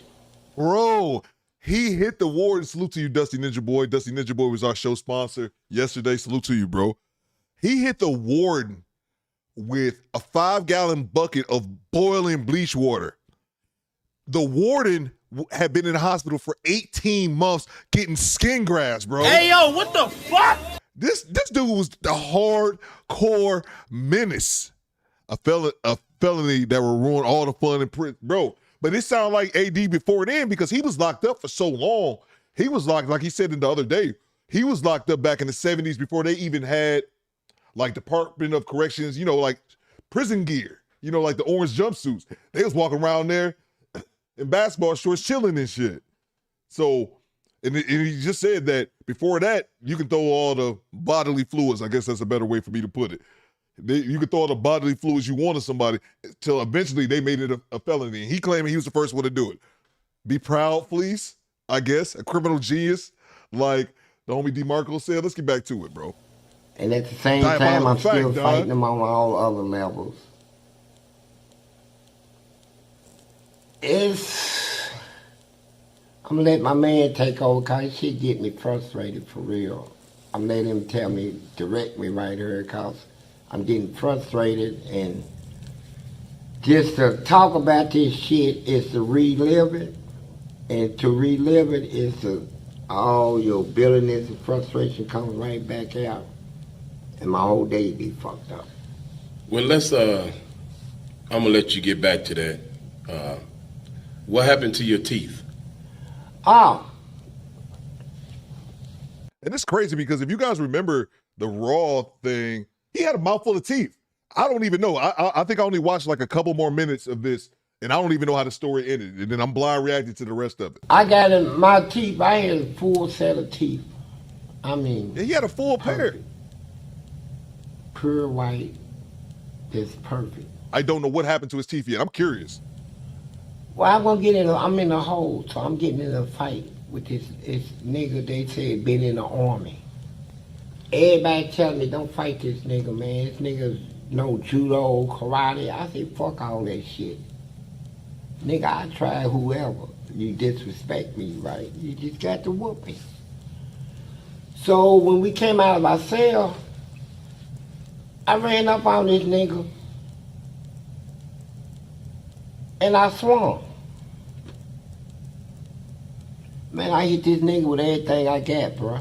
This nigga told me, oh, baby, you gotta come with something better than that. And nigga come on with some army shit. And that thing, you know, he got me, I try to hit him and, you know, like the way we growed up, you pop a motherfucker, just scoop him. He's down, it's over. Man, I tried to scoop this nigga and he got me in a headlock, bro. I mean, a perfect motherfucking headlock that I couldn't get out of. I mean, perfect lock. And he was choking me. He choked me so hard, I farted, bro. Hold up.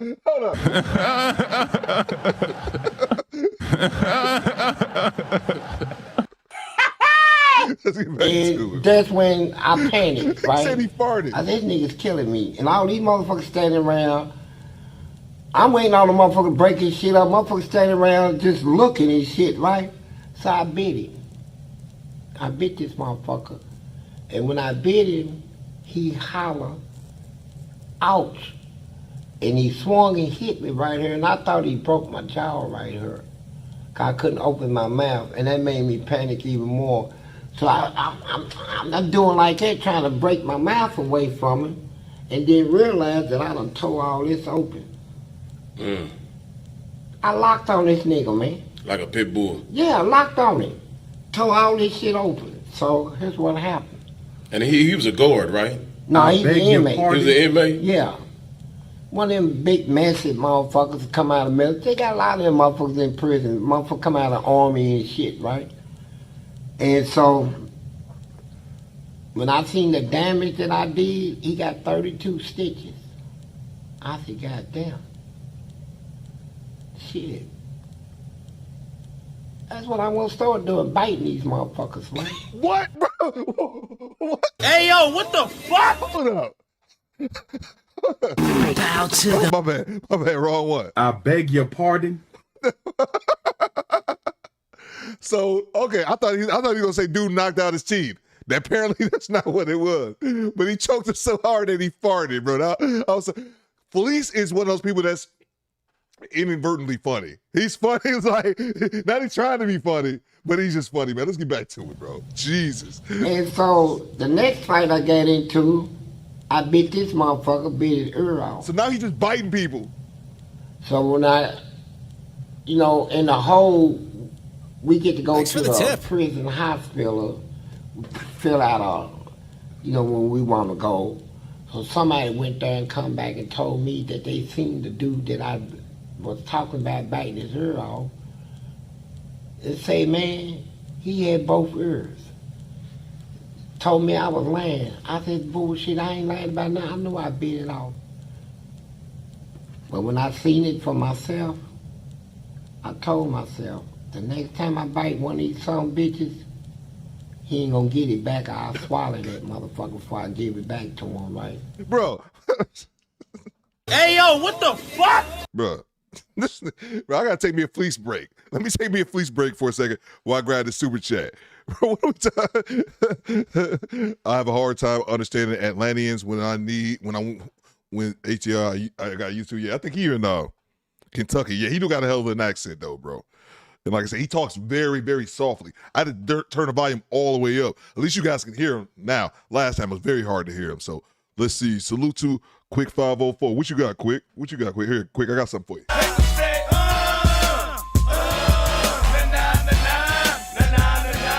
Salute to the boot.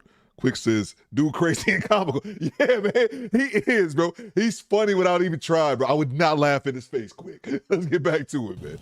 So I got in a fight about 3 days later, right? Did the same thing. I bit this motherfucker whole side of his face off, right? What? And swallowed it. I bit another motherfucker's nose off. I bit the motherfucker's top lip and his bottom lip, tore it off of it. This shit is documented. Bruh. Hey, yo, what the fuck? Oh my God. Stop it! Wow. It's recorded and documented. I done shredded these motherfuckers with my mouth, right? Then it got to the point where didn't nobody want to fight me because they'll say, nigga, all you gonna do is bite a motherfucker. You goddamn right, I'm gonna bite the shit out of you, right? So the commissioner, her name was LaDonna Thompson. Out of the correction academy here in Kentucky, she come to the prison. Hold on, but I want to get back to this. J. Joe 4040 says it's demonic what they did to Fleece teeth. Sue him. See, I still don't know. I still don't know what happened yet. I'm blind reacting, man. I'm intrigued, but it's amazing, man, to me, man. Y'all see that he discovered the biting at like 30-something years old. Now this motherfucker eating body parts and shit like Hannibal Lecter, bro. Hey, yo, what the fuck? Bro, man, I can't get jiggy with this shit, bro. I beg your pardon. This has to be. It has to be. This is haram. Let's get he a zombie. Says, man, appreciate you. This nigga's bro. Facts. That's what I'm saying, bro. What are we talking about here, man? What are we talking about here? Jeez, I didn't expect it to go fleece break. Yeah, I need a fleece break. I need a fleece break just to get myself together. Melanie, they want to excuse me. Wait, not by me. That's what I'm saying. All right, let's get back to it. I got a few seconds. Appreciate you, J. Joe 4040 for. I don't know what happened, man. Let's see. This is. She said, "Hey, buddy, I don't know. Frankfurt sent me up here because they want me to tell you. Don't tell me. Next time you bite somebody, don't take all your teeth. Don't tell me that's what happened. Wow." I said, that's bullshit. They can't take all my teeth. That's against the law and all that shit, right? She said, well, I'm just telling you. She said, you got 34 bites. He bit 34 people? And I'm talking about motherfucker, I done bit him up here and took all this off. And then they can't give it back. Motherfuckers, I took their top lips and shit off. And you swallowed this shit? Yeah, they still walk around like this, no lip. Yeah, I swallowed it. You goddamn right. You ain't getting it back. You ain't sewing shit on you. Because the motherfucker got his ears sewed back on. Yeah, he got his ears sewed back on. So I'm like, fuck that shit, bro. So I bit 2 more people since the last time I talked to LaDonna Thompson. So she come back. And a guard come up to my cell and say, hey, you got a visitor. I'm thinking it's somebody, my family or something, family coming to see me, you know. They took me down at the hospital and put me in what they call a restraint chair. Well, you sit in the chair, they can handcuff you to the chair. You know, it's made like that, so. That's crazy, man. I already know where you're going with this. I don't even want to hear it. She come around the corner, she called me her buddy. She said, my buddy. She said, didn't I tell you? I already knew what they was going to do, so I said, look, whatever y'all going to do it. So a nurse came in, gave me a shot. Keenan Bowles, salute. The General, I salute you. Keenan Bowles, just subscribe, salute. Thank you very much. Hit the subscribe button, yo. Jesus, I got a super chat here, and I think I just got a cash app. Let me make sure.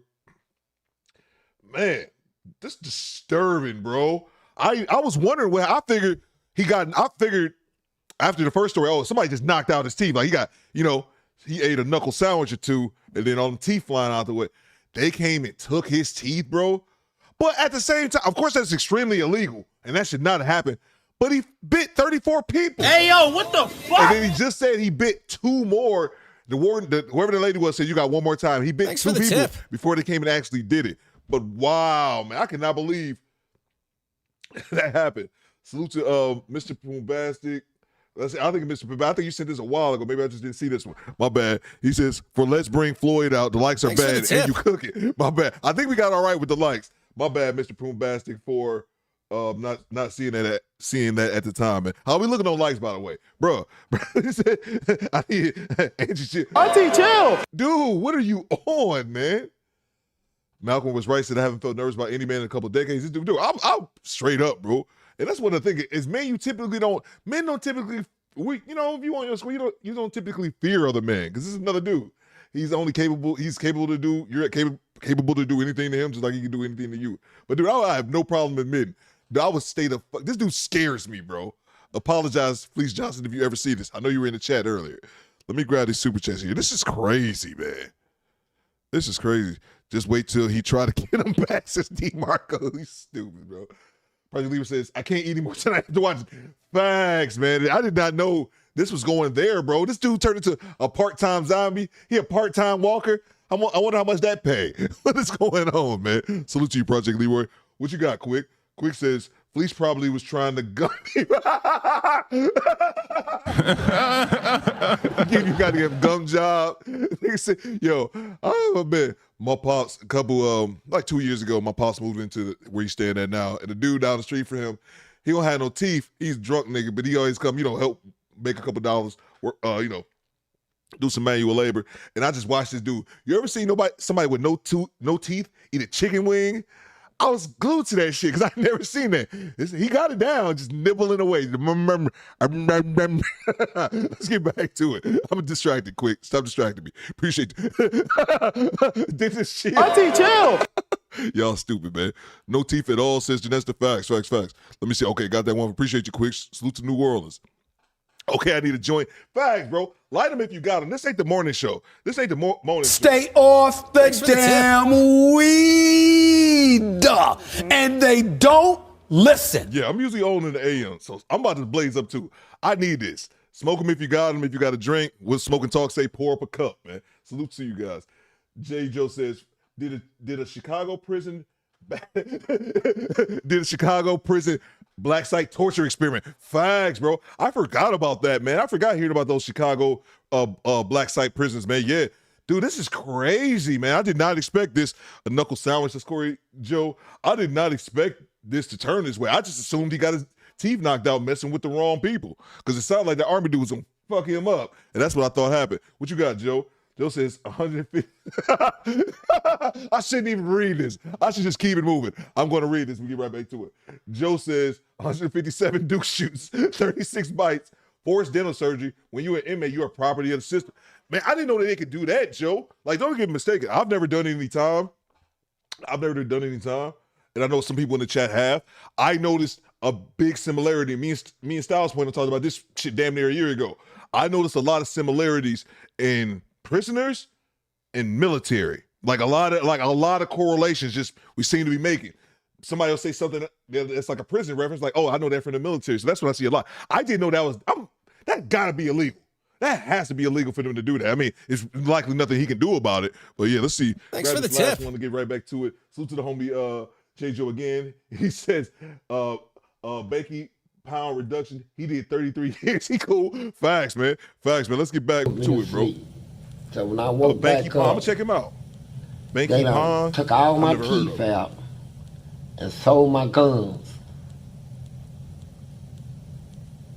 Yeah. But here's the part that I don't understand. When I get out of, when I do all that prison time, get out here on the street, I'm not in prison no more. And my sister took me up to a 2500 building on Broadway in Louisville, Kentucky. And we was talking about some teeth. I need some dentures. And that lady told us, I think she said $1,500 for a set. But then came back and told us I couldn't get no teeth.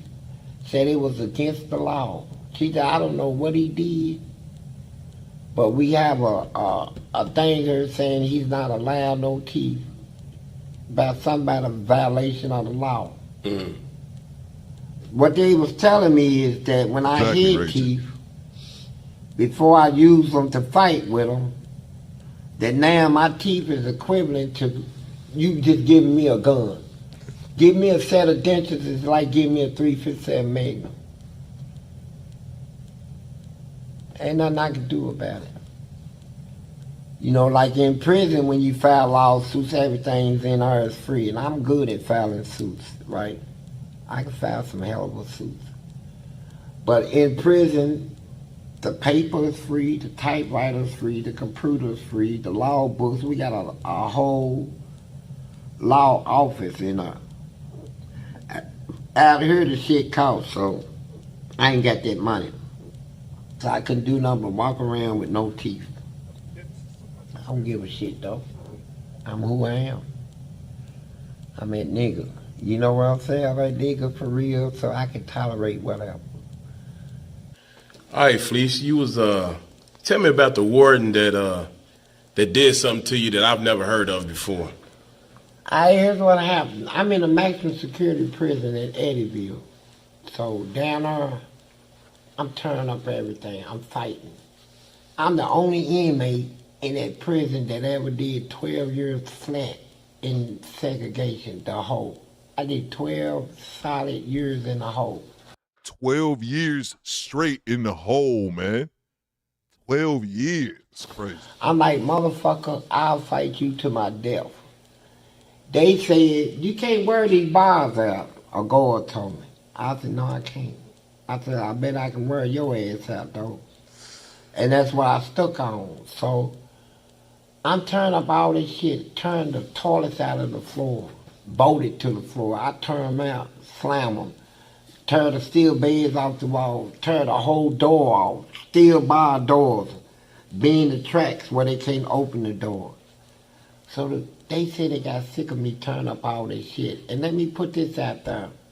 When Martha Lane Collins was governor, you can look it up in the Courier Journal newspaper. It cost $650,000 to prepare the damage done in the lecture room. I did it.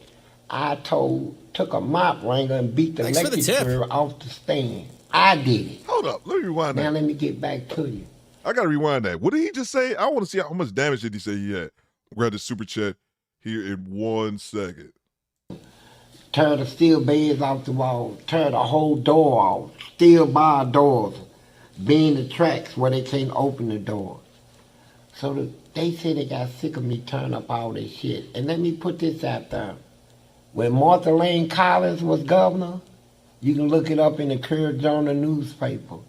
It cost $650,000 to prepare the damage done in the lecture room. I did it. I took a mop wranger and beat the lecturer off the stand. I did it. This motherfucker's a menace, man. Let me see. So I just put this up here just to see what you guys had to say. And y'all say 74 people voted. Should this be the new time? Yes, a better time. I don't trust y'all, man. Bang! Bang! It's good! Let's say that now, because I did it one day.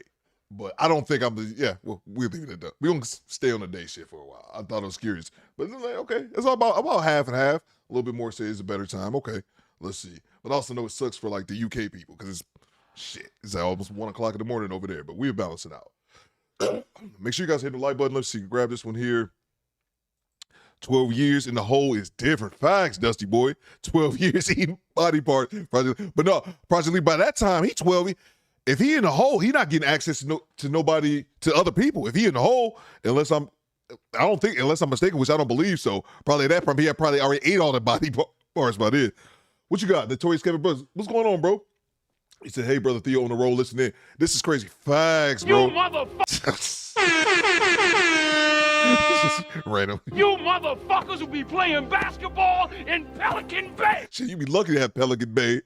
Now with old Eat Face over here. Jesus, please. I thought he was just first he was taking booty holes, now he eating people like Zomp. Man, sad, bro. Appreciate you, Kevin, very much, man, for the $10 super chat. And one of my moderators could drop the link to the Notorious Kevin Brooks, so make sure we get his channel some love, man. Let's get back to it, guys. Hit the like button. Now let me get back to you. Why these motherfuckers hate me. So, these motherfuckers, they didn't like me. So, they built down at North Point Training Center here in Kentucky, they built what they call a destructive proof cell, where I can't tear shit up in there. The bed was made out of solid concrete. They took the door, put a solid steel plate over the door with little holes in it like that where they can peep in and see what I'm doing. everything else, the toilet and everything was welded and bolted to the floor, the lights in the seat, everything. So when they brought me down there, I'm thinking they just transferring me, just give me a break from Eddyville, just to cool me off or some old shit. They brought me down there on some bullshit. So when they put me in the cell, they stripped me naked. No shoes, no socks, no toilet paper, no mattress, no sheet, no blankets. And they left me like that for 8 months. Because I already knew that they was, I said, man, why y'all doing me like this? I said, I ain't got no problems with y'all. My problems are with the guards at Eddyville. That's who I've been fighting. Tom Shook just subscribed. Salute. General, I salute you. Appreciate you, Mr. Shook. Make sure you guys hit the subscribe button. Let's go, man. We this close to 50K. Let's get there like tomorrow. Ragin says he should have got some wooden teeth. Stop, bro. Stop. I didn't realize that when you fight one, you might as well fight them all because they a system. As an organization, they going to all fight with each other against whoever fights them. So when wintertime come up, I had a lot of ice, frost on the inside of my wall where you take your fingers and scrape the walls and ice come out. And I'm sitting there naked. I said, one or two things gonna happen, bro. If you don't go on and fight these people, you're gonna die. You're gonna freeze to death and then you're gonna catch something, right? So I say, fuck it. They won't, I'm not gonna die in there. So when I got done with them, I tore the whole door off, steel door. Tore the toilet off, tore the ceiling out, knocked the whole wall out. I knocked the whole wall down. With what? With a bed and a toilet. I took the toilet that I done tore off the floor and kept smacking it to the wall till it knocked the hole all the way through. I tore the whole wall down. Well, the warden had his guards, and I knocked all the water sprinklers. I had all busted all of them, and I beat everybody at inmate's door, so the guards couldn't even open their door. They had to shut that whole wall down. So they took me to the warden's office, butt naked. He said, take all that shit off of him. His name was Dewey Showers. And if he's alive, you can see me now, Dewey, smiling at you. Yeah, he was a nasty, cocky, country, hillbilly motherfucker. He said, take all that shit off of him. They said, Warden, he might go off. He said, he ain't crazy. He said, what's this on my desk? I said, it's a 38. He said, you believe it's loaded? I said, I know it's loaded. So when they took all the stuff off of me, he said, you see that window right here? He said, you see that fence? Yonder. That was his word. If you can make it to that fence, he said, I ain't going to shoot number one time. You can run zigzagging, turn flips or whatever. If you touch that fence, I'll put you on the streets. I said, man, I'm not climbing out that window. Fuck that. So he told him, guards, throw him out. I was picking them motherfuckers everywhere. You didn't get me out that goddamn window. So he shot the gun. Everybody froze. Now you ain't supposed to buy He shot it where? He shot it right there in his office. That's some and I shit. bet you right now to this day that bullet hole is still in her. I bet you it is. You're not allowed to bring a gun inside of an institution. Nobody. Warden, nobody, unless a big rat or something like that. Facts, facts, Project Leroy. You picking up what you putting down, bro. He said, here's what I'm going to do for you. I'm sick of you tearing up all my shit. He said, now I'm going to give you all your property back. I'm going to let you draw $150 a canteen out of the store. I paid for it. But the first time you act up, I'm going to take this gun and come down and I'm going to shoot your black ass. I said, all right. I walked across the loop, all the inmates walking. They said, who the fuck is this walking across the loop naked? I went to the proper room, got my clothes and shit, went to the canteen. The warden already called them. They gave me all their canteen. I'm the only inmate in the hole with canteen. Cigarettes, all this shit. So, the same day they had a white girl named Carol. I just got to read this one. My homie, excuse me, Styles.973 says, bro, and how you think he was going to act after 12 alone? Facts, man. The facts, SP has talked about this, how he did some time, man. So, again, not making no excuses for this dude, man. Jesus, I need to get some water. Not making excuses for this dude, man, but what do you expect after that? You know what I'm saying? Like, what do you expect? How do you expect this man to operate? And you guys don't know anything about solitary confinement. Definitely watch some documentaries. There's plenty of them on YouTube. They make everyone go crazy because human beings need interaction. Even the most introverted loner of the loners. Like, everyone needs that human interaction. And solitary confinement makes everyone go crazy. It's just going to take a certain amount of time. It might take this person a couple months, might take you a year, but eventually you'll go crazy, man. 12 years down in the hole. Me and her used to cuss each other every time she come on, old big titty, red-headed bitch. I used to fuck with her, cuss her out. So when she came on, she looked in my cell and seen all this shit in her. So she stood there and told me, she said, you know what, they some weak son of a bitches. Give you all Thanks this for the shit tip. back. And remember, that warden told me if I get one write-up, he's going to come down there and go out. And just without me even thinking, I said, fuck you, bitch. She said, I'm writing you up. I said, write this up. I tried to spit on her and all this shit, right? So I said, fuck it. So here they come. I went off. I took all that shit and tore it up. Gave the inmates that didn't have nothing, been in a hole, ain't ate a cookie in 6 months. I gave them all kinds of shit. Nah, he just, at this point, man, let me grab the super chat here, bro. Like, what is he on? What's he on? Man, he on one. The warden's booty says nothing, boy. You stupid, man. What you got, Copa? He said, what kind of mutant powers this man that kept him tearing up all this shit? I was thinking about that. Being alone, naked in a hole, but you could tear a steel toilet out the ground. I have no idea, Kofa. Appreciate you, man.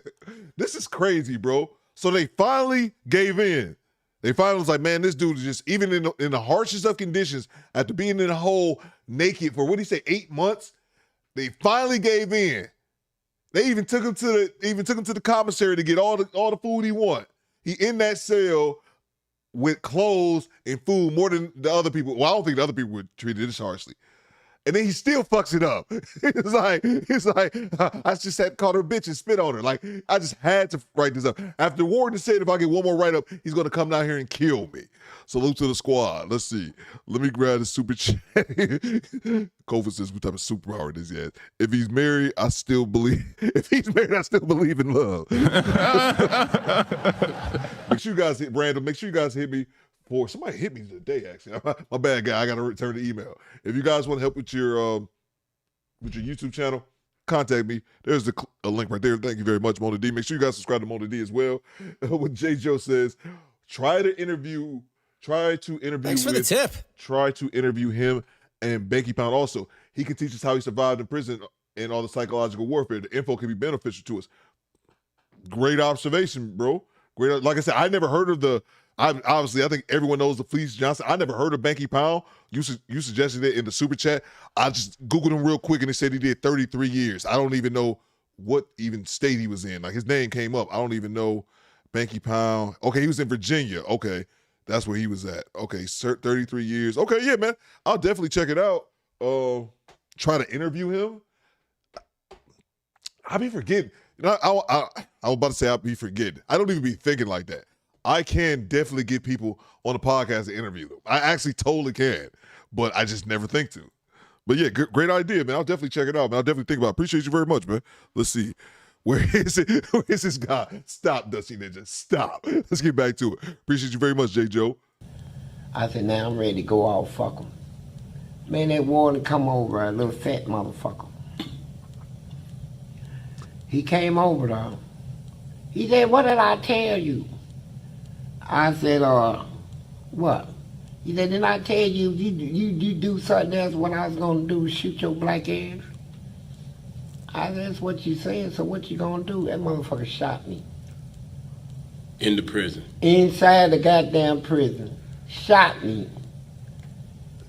Okay, didn't take me to the hospital. Had a prison nurse to look at. He said, just clean his wounds and bandage him up. Bro. Hey, yo, what the fuck? This can't be real. Bro. I beg your pardon? This can't. Are you kidding me? Joe Smith, are you kidding me? DeMarco, are you kidding me, bro? He married to a whole woman, and a lot of dudes can't even get a DM back. Sean, stop, bro. That's funny. You can't make this up. So, I filed a lawsuit on this shit, but what made me drop my lawsuit is my daddy got locked up. And we didn't get along, but I still got respect for him. And they took me in the warden's office and told me that if I don't drop my lawsuit, that my daddy who applied for what they call it, 30 days shock probation, that if I don't drop it, they're gonna send him to Eddyville prison, where I done did all my fighting and stuff, and I know they'll try to get back at me if he goes down there. They'll try to get at my daddy to get at me. So I dropped the lawsuit. Yeah, they probably would have tortured him. Yeah, it just made me go out. But that's what happened. And so I want all my fans to know that the reason why so much shit is spoken of about me on these documentaries is because they don't talk about what I did in the prison, right? I cost the state $200 million in a lawsuit. Western District of Paducah, the suit was Kendrick versus Bland. You can just look it up and it'll take you straight to it. Kendrick versus Bland. It was my testimony. That same warden that shot me, we was in court. And I had help coming from the Department of Justice, Washington, D.C. And the lady, my lawyer, her name was black lady, and I love her to death. Her name was Marty Fleetwood. And if you hear me, Marty Fleetwood, yeah, heads up to you. And she came down there with two of her black ladies. One of them was an investigator. Hold on for a second. Let me grab the super chat here. Ricky says, "Oh, and there's only so much cap I can take." He said he capping. Stop the cap. Y'all think he capping in here? Oh man, let's see. I'll let y'all figure it out. He said he capping. Let's see. The gun. I was like, holy shit! Like that part of him being shot, bro. I don't know, man. Let me grab this one here. I believe some of the stuff does. I definitely believe some of the stuff. I'm telling you, it's a dude. I said his name, Larry Lawton. Man, listen to this dude tell the stories about it. You could tell that dude ain't lying about this shit that happened to him, bro. He talk about the damn guard. He talk about it. Bro, I'm screaming. My chest hurts. This cope. He's talking about a guard urinating in his face, bro, like on the crazy shit. And that shit was probably 20 years ago. And he still get visibly upset talking about that shit, man. Let's see. Salute to you, Willie Walker. What's good, bro? Make sure you guys subscribe to Single by Choices as well. Mr. Walker says this is wild. Facts, Willie Walker. Facts, bro. This is crazy, man. I watched the first part 1, Mr. Walker. I didn't watch part 2. I just blind reacted to it, and this is crazy, bro. I figured out how he lost his teeth too. This don't even seem real, bro. This is that insane, man. And one was do all the researching and stuff. What, for the state? No, Department of Justice. Oh, okay. And we went in the courtroom and this is a consent decree. So they done already told me, they said, look, Fleece, we can beat your case, put you on the street, put money in your pocket. We can take your case consolidated with the consent decree and get one judgment for all the inmates. So what you want to do? So I put me on the back burner and said, let's get one judgment for everybody. You know, I'm standing up for everybody. So we go to court, and these death row inmates start trying to break out of the courtroom. Turned the ceiling out and got caught. The sheriff and the federal marshals escorted all the inmates back to the penitentiary. And I'm sitting there like, God damn. Please let me go out there and testify. She said, I don't know what good it'll do. You don't come in a federal judge's courtroom, turn up and expect to help. But I went out there and I provoked it at some bitch. The same one that shot me. She was asking, my lawyer was asking me questions, and I was taking time to answer because I'm looking at him. And he had his head bent down. He was flickering a pen on the desk. And then when his lawyer objected to my silence, he looked up. I said, and he called me a nigger, and I acted like I was crying. And he went ballistic. He's not crying. Can't you see he's pretending? And the judge told him to shut up, and he said something smart to the judge. The judge told him about a contempt. He said, you can take that and stick it up your ass. It was over. We won the consent decree, and so 2 weeks later they come in, told us we won based on that. And they told them guards that was carrying all them big billy clubs and popping motherfuckers in the head, we got to have your clubs as was part of the consent decree. Take all that shit away from them. Then you got to redo everything. Then you got to take them double cells that I was telling you about, and you got to make it single cell. So they had to do a lot of renovation. Then they had to go to the Grange prison and build hospitals and stuff. So they put all that on me. It cost the state $200 million. And they hated me for it. So when this documentary came out, they didn't let me know that it was gonna be, they had this shit fixed to where when I get out on the streets, that's why they put me out when I cussed the parole boy out. They was determined they gonna put me on the streets. I don't believe he capping, bro. I know it's only one person that said that, but this, I don't believe he's capping because this comes full circle from what he said in the beginning. And that's what I told you guys. That's what caught my ear when I listened to it the first few minutes of it yesterday, when he said that they purposely put me out after 40 years because they got tired of me, but then he tied it into this $200 million case on top of him being a goddamn menace to their system for 4 decades, bro. Salute to Jenny Williams. What you got, Miss Williams? He's in the South, so it's believable. Sign a Southerner. There you go. Yes, this is crazy, man. Back to it. Appreciate you very much, Jenny. Let's get back to it. Hit the like button, y'all. What they got set for me. I lost about 40 jobs. I got put out of a church over this shit. Which, fuck them. You know, I'm a strong motherfucker. I thank you for letting me out. I thank you for thinking that it was gonna turn me down. Ain't shit gonna, you didn't turn me down. I'm speaking this now to the prison. You didn't turn me down. The correction cabinet in Kentucky. You can't turn me down.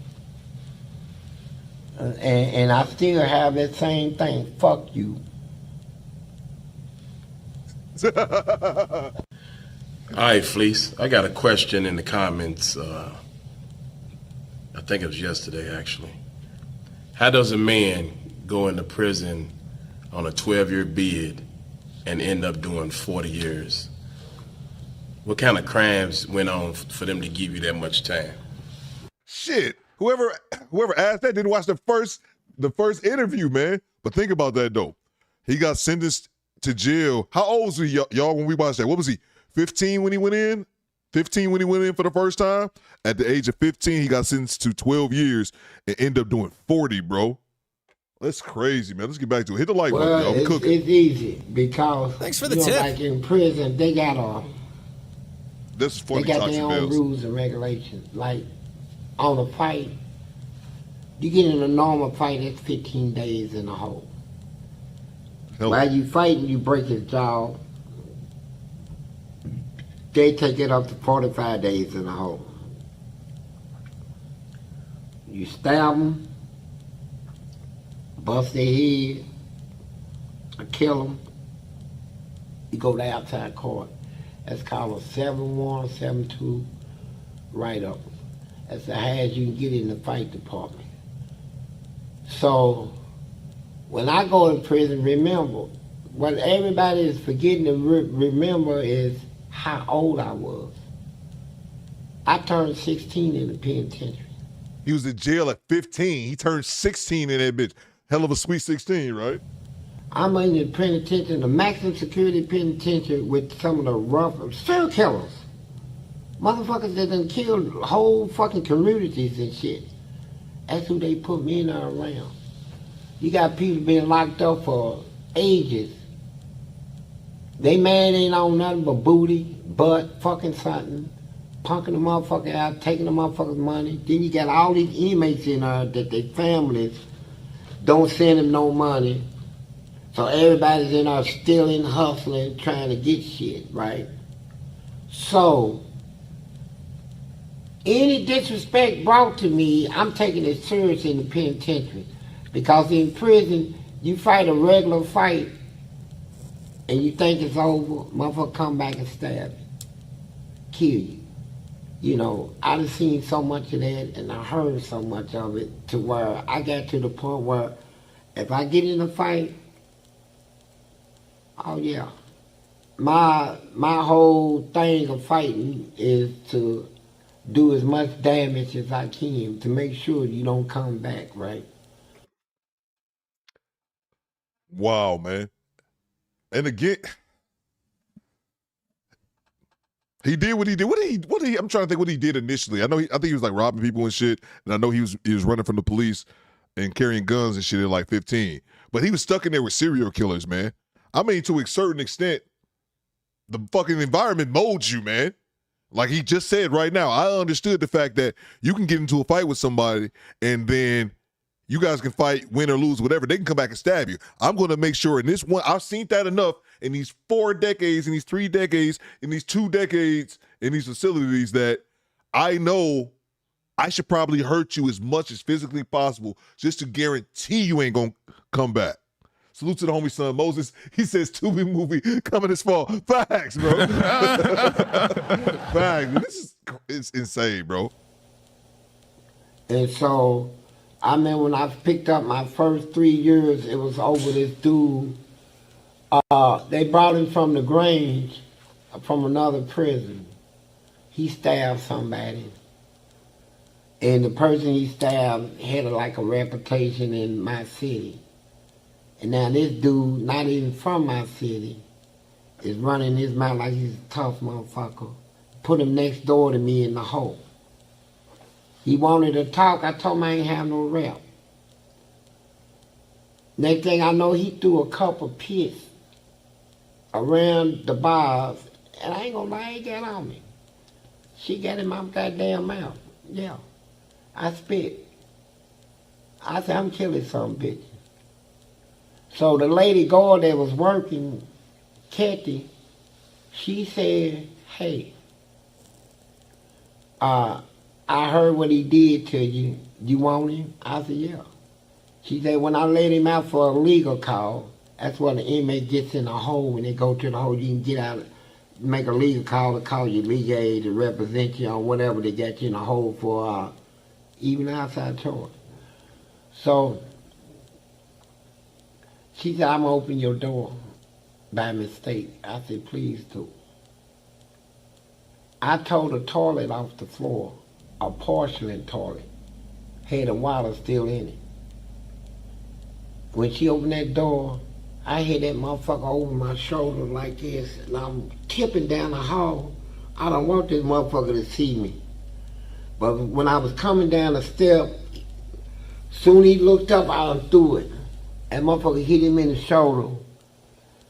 It dislocated all that shoulder, but he was still able to run. You could see his shoulder hanging way down here. And when the toilet broke, he ran all the way in the back, and they got bars that goes up to the second tier. So he clammed the bars to go up to the second tier. So I took the toilet that was already broke it some more, took in pieces, and I was throwing them at him because they had sharp points on them. And every time they hit him, it'll cut him, you know. So he made it to his door, and he ran in his cell, and they shut his door. So I'm not done with this, nigga. You done threw some piss on me, nigga. She got in my mouth. Nigga, fuck you, nigga. I'm coming for you, right? So I went to an inmate and said, give me your toilet paper. So I got toilet paper from 8 inmates, took it all off the road, threw it up over the rail, clammed up her, took a blanket. So when I went up there, he's standing up with his, holding his mattress up. So I was throwing the shit, hit it in the ceiling, make it bounce down on him. And it was still hitting. So he get up under the bed to try to avoid it. So I threw the toilet paper on top of the bed and a blanket over it and lit it on fire. Bring your black ass out from under that bed, boy. I'm gonna get you. And them guards is hollering, they shooting all kinds of gas and mace. Get in your cell. I say, fuck you. And I fucked him up. But here's the thing, only thing that dude ever did, after I did it, I get an outside charge. I go to court. He come to court, testify in my behalf. He tried to get me out because he know what time it is. But they still convicted me, right? And they gave me 3 years off of that, right? When I picked up some more time, I said, fuck these motherfuckers in here. I ain't gonna never get out of this son of a bitch.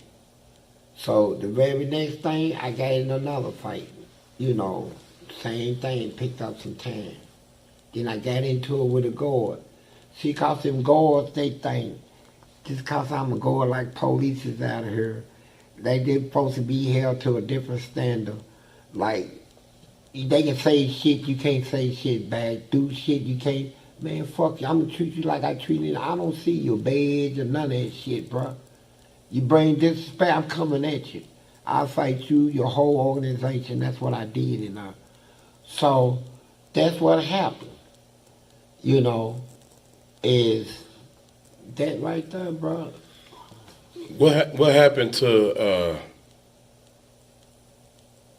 You know, I'm gonna go back to that part you got frustrated on when you threw that bleach on that man. Yeah. Yeah. Let me tell you about this shit. When he. No, I'm gonna tell you. I didn't want to say it on the camera. I'm gonna say this shit. I didn't want to say it on camera because look at the mindset. First, I'm asking all my friends to just hear this shit out and take this to heart, man. I'm a hard motherfucker, and I can be real hard. This man that I threw that bleach on, that guard, he did 18 months in the hospital getting skin grafts.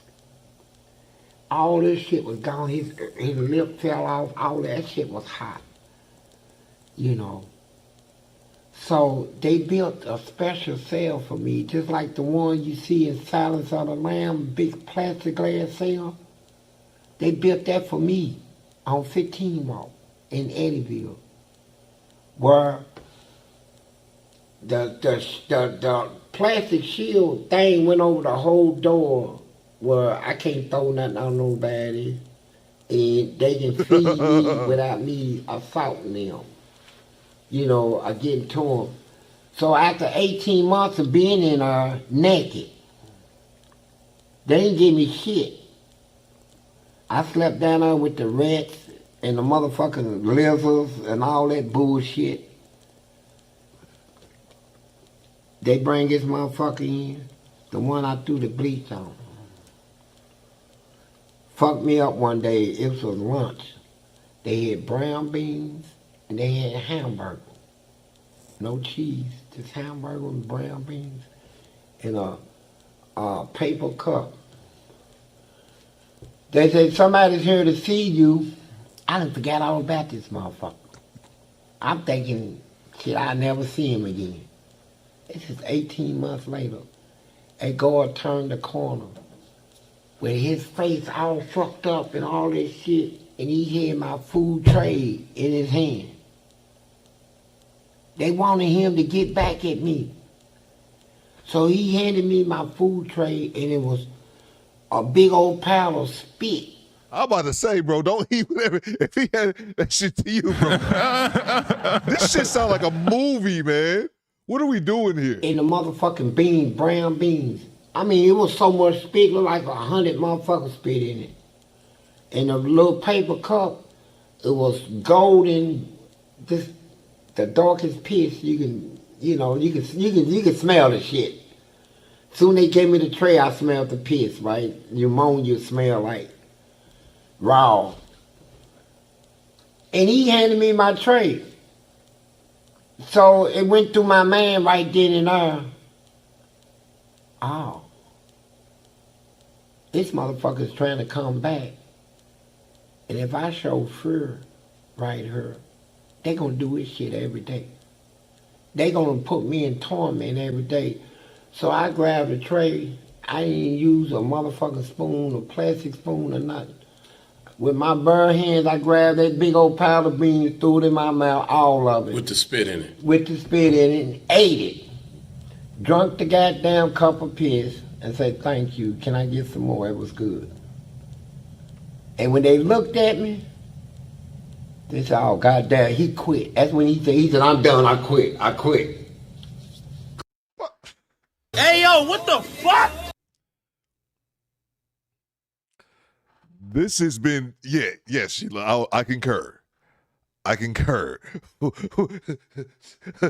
Quiet Storm, what'd you say? Let me dig up John Cena. Facts, bro. We need this story on film.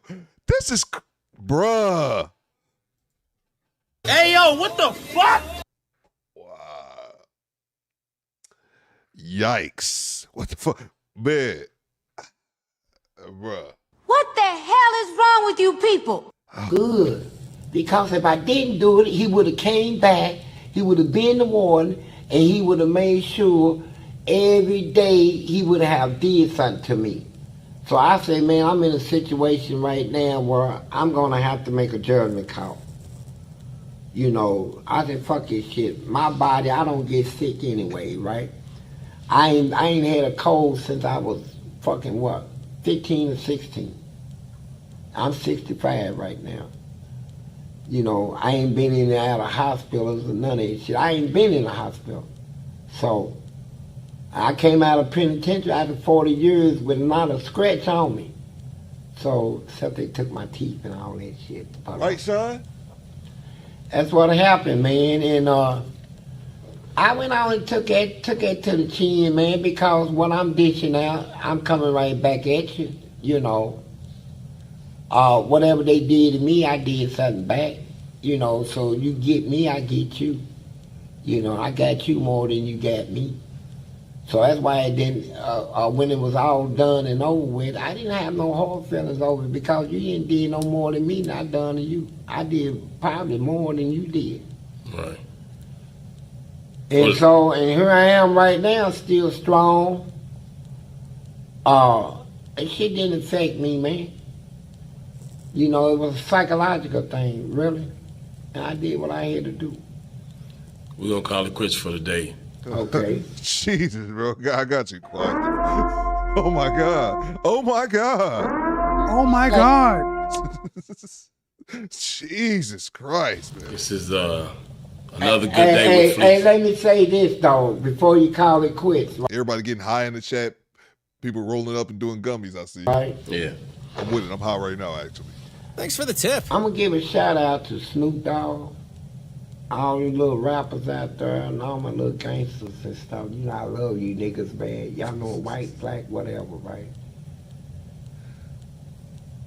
I'm the real deal, bro. I'm a local nigga. I appreciate you niggas, man, coming to my aid. I wish all you niggas would come to my aid, bro, because this is some serious shit for real.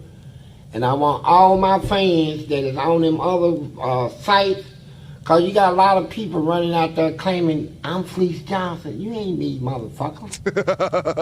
and they making money off of shit, right? Put my head on somebody else's body. I had a friend tell me the other day, oh, is that you? I said, nigga, that ain't even my body. Dumbass motherfucker. But anyway, I love y'all, man. And I'm going to tell you this.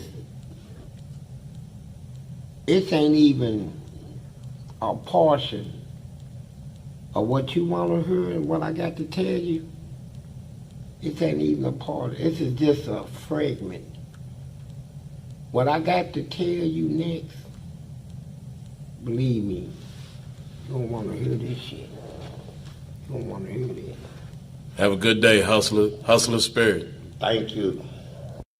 Bro, he got me, man. Bang! It's good. He reeled me in. He reeled me in. Squad, we made it. I think we made it. Jesus, bro, what is going on? Let me hit this music real quick. But I got you, Project. Oh yeah, Project. Matter of fact, I got you, Project. Haters wanna hate, lovers wanna love. I don't even want none of the above. I want to piss on you. Man, y'all crazy, bro. Let's get it, man. Let's get it. Oh, let me do something right quick. I'll see it's another super chat. Make sure you guys are hitting the like button. Man, I'm kind of hoping it's going to be a part 3, bro. Bang! Bang! It's good. I was not expecting to want a part 3. Salute to Sean Jackson. He said it a second ago in the chat. It was like, how can this be crazier than part 1, bro? It's like facts, man. How is that even possible, bro? Let's see. Let me grab the super chat here in 1 second. That's crazy, bro. Let's see.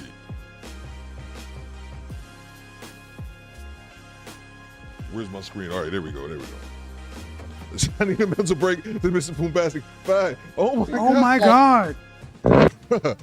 I need an adult. Jesus. Let me see. Somebody has sent the super chat. I got that one from Project Leroy. Let's see. Fleece is 69. Yeah, 69. Yeah, I think he said he was 65. Yeah, but he went in when he was 15. It's crazy, man. Make sure you guys hit the like button. J. Joe says he rivals David Goggins. Mental toughness. Facts. I know David Goggins, man. Fact. Yeah, like people were saying, man. Say what you want about him, but you can't say that dude ain't tough, man. Like he's in a rare breed of just being. I don't know, man. I'm at a loss for words, man. He rivals David Goggins' mental toughness. If he given help as a kid, that systematic white supremacy, think of all the good he could have done. Oh yeah, absolutely, man.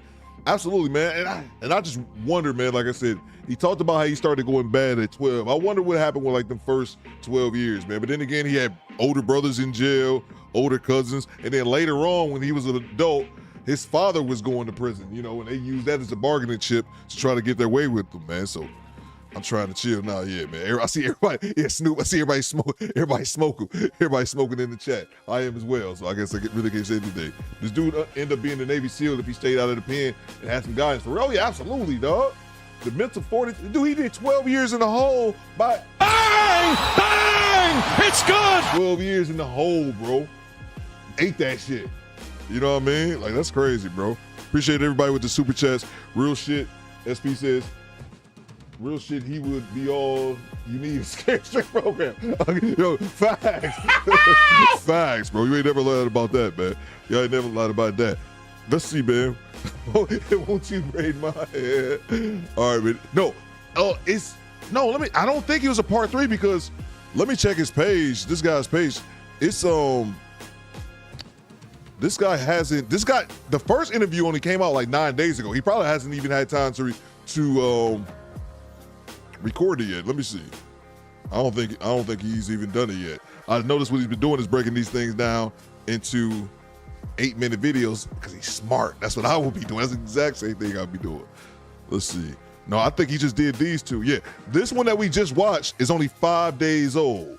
Yeah, so he did the first interview 11 days ago, and this one is only 5 days old. So he probably hasn't even had time to do part 3. But I was not expecting, it better be a part 3. Facts, bro. Bang! Bang! It's good. Facts, 80. I wasn't expecting part 2 and to go into like movie mode though. I really wasn't expecting that. Appreciate y'all rocking with me. Tomorrow, there will be no show tomorrow.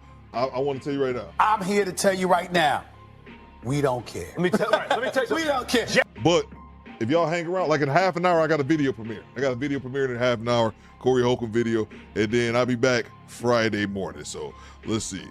My guys, yeah, he is G, bro. You can't really get, I was about to say you can't really get mad at that. You can't get mad at that, especially if somebody ate your face Taravan Coleman just subscribed. Salute. General, I salute you. Mr. Coleman, appreciate you very much. Coleman, what up, though?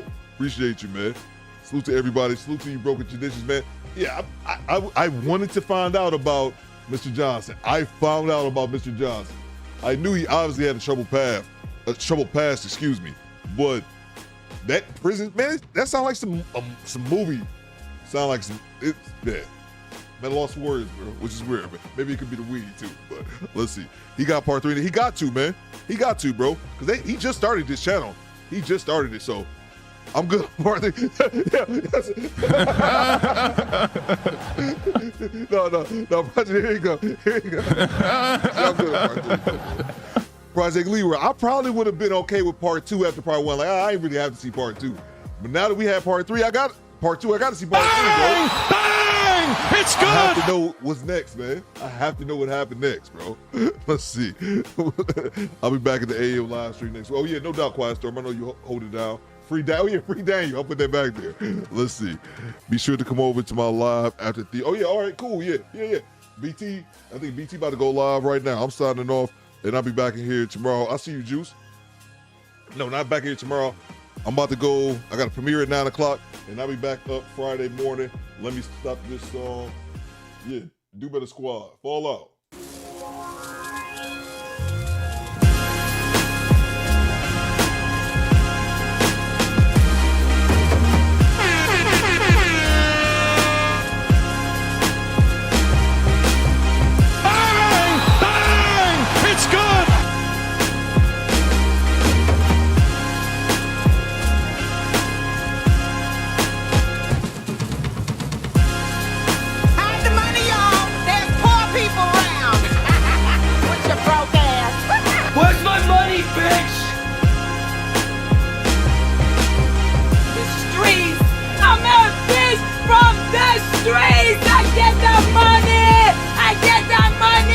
Bitch, give me what you got!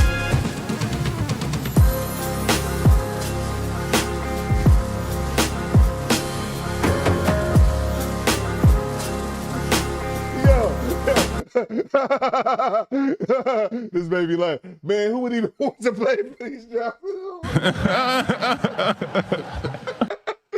That's a great question.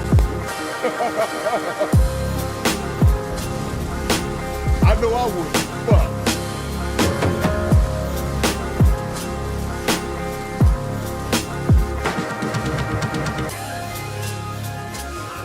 It doesn't matter what you think. Bang! Bang! It's good!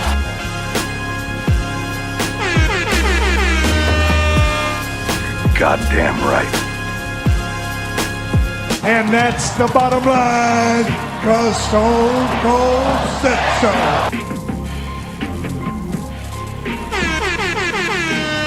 Wouldn't let that shit happen to me, though.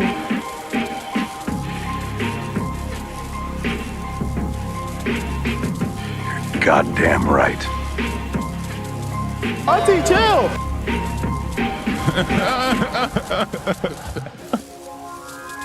Boom shakalaka!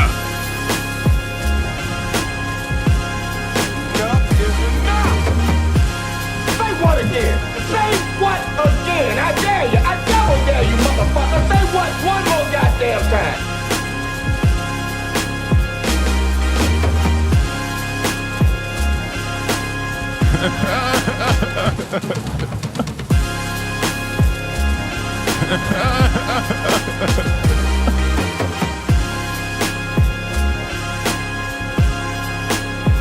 Stop it.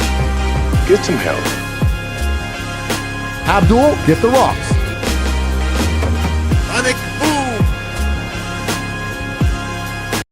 Claudine, GTD. What does GTD stand for? Man, you are in a court of law. There are a lot of people in here. We can't hear you. Your Honor, you're going to have to make them speak up. What does GTD stand for? Got the draws, okay? Yeah, he got the draws. Who is it you think you see? You clearly don't know who you're talking to, so let me clue you in. I am not in danger, Skylar. I am the danger. A guy opens his door and gets shot, and you think that of me? No, I am the one who knocks. Then get out. Then Esther, I don't care. Esther, Esther. I'm not gonna get out. Esther.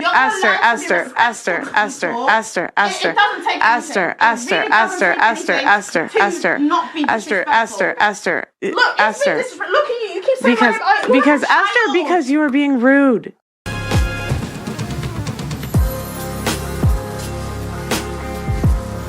Finish him. Flawless victory. Fatality. Get over here! Is it the shoes?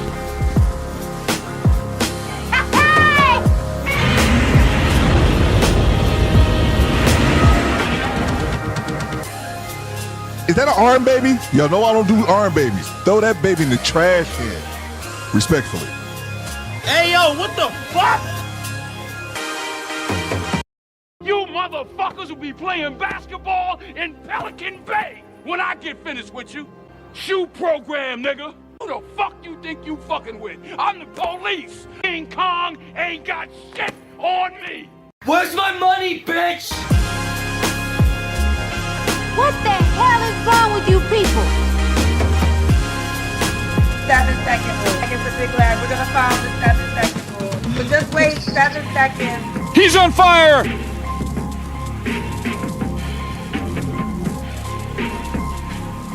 Hadouken! Oh my God. Stop it!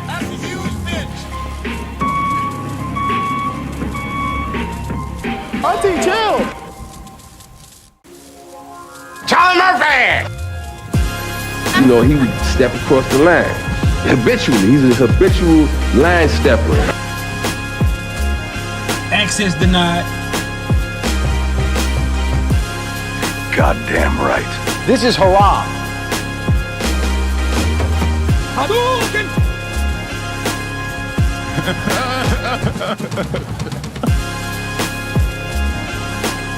Hide the money, y'all. There's poor people around. With your broke ass. Nigga, you gay. Goddamn right.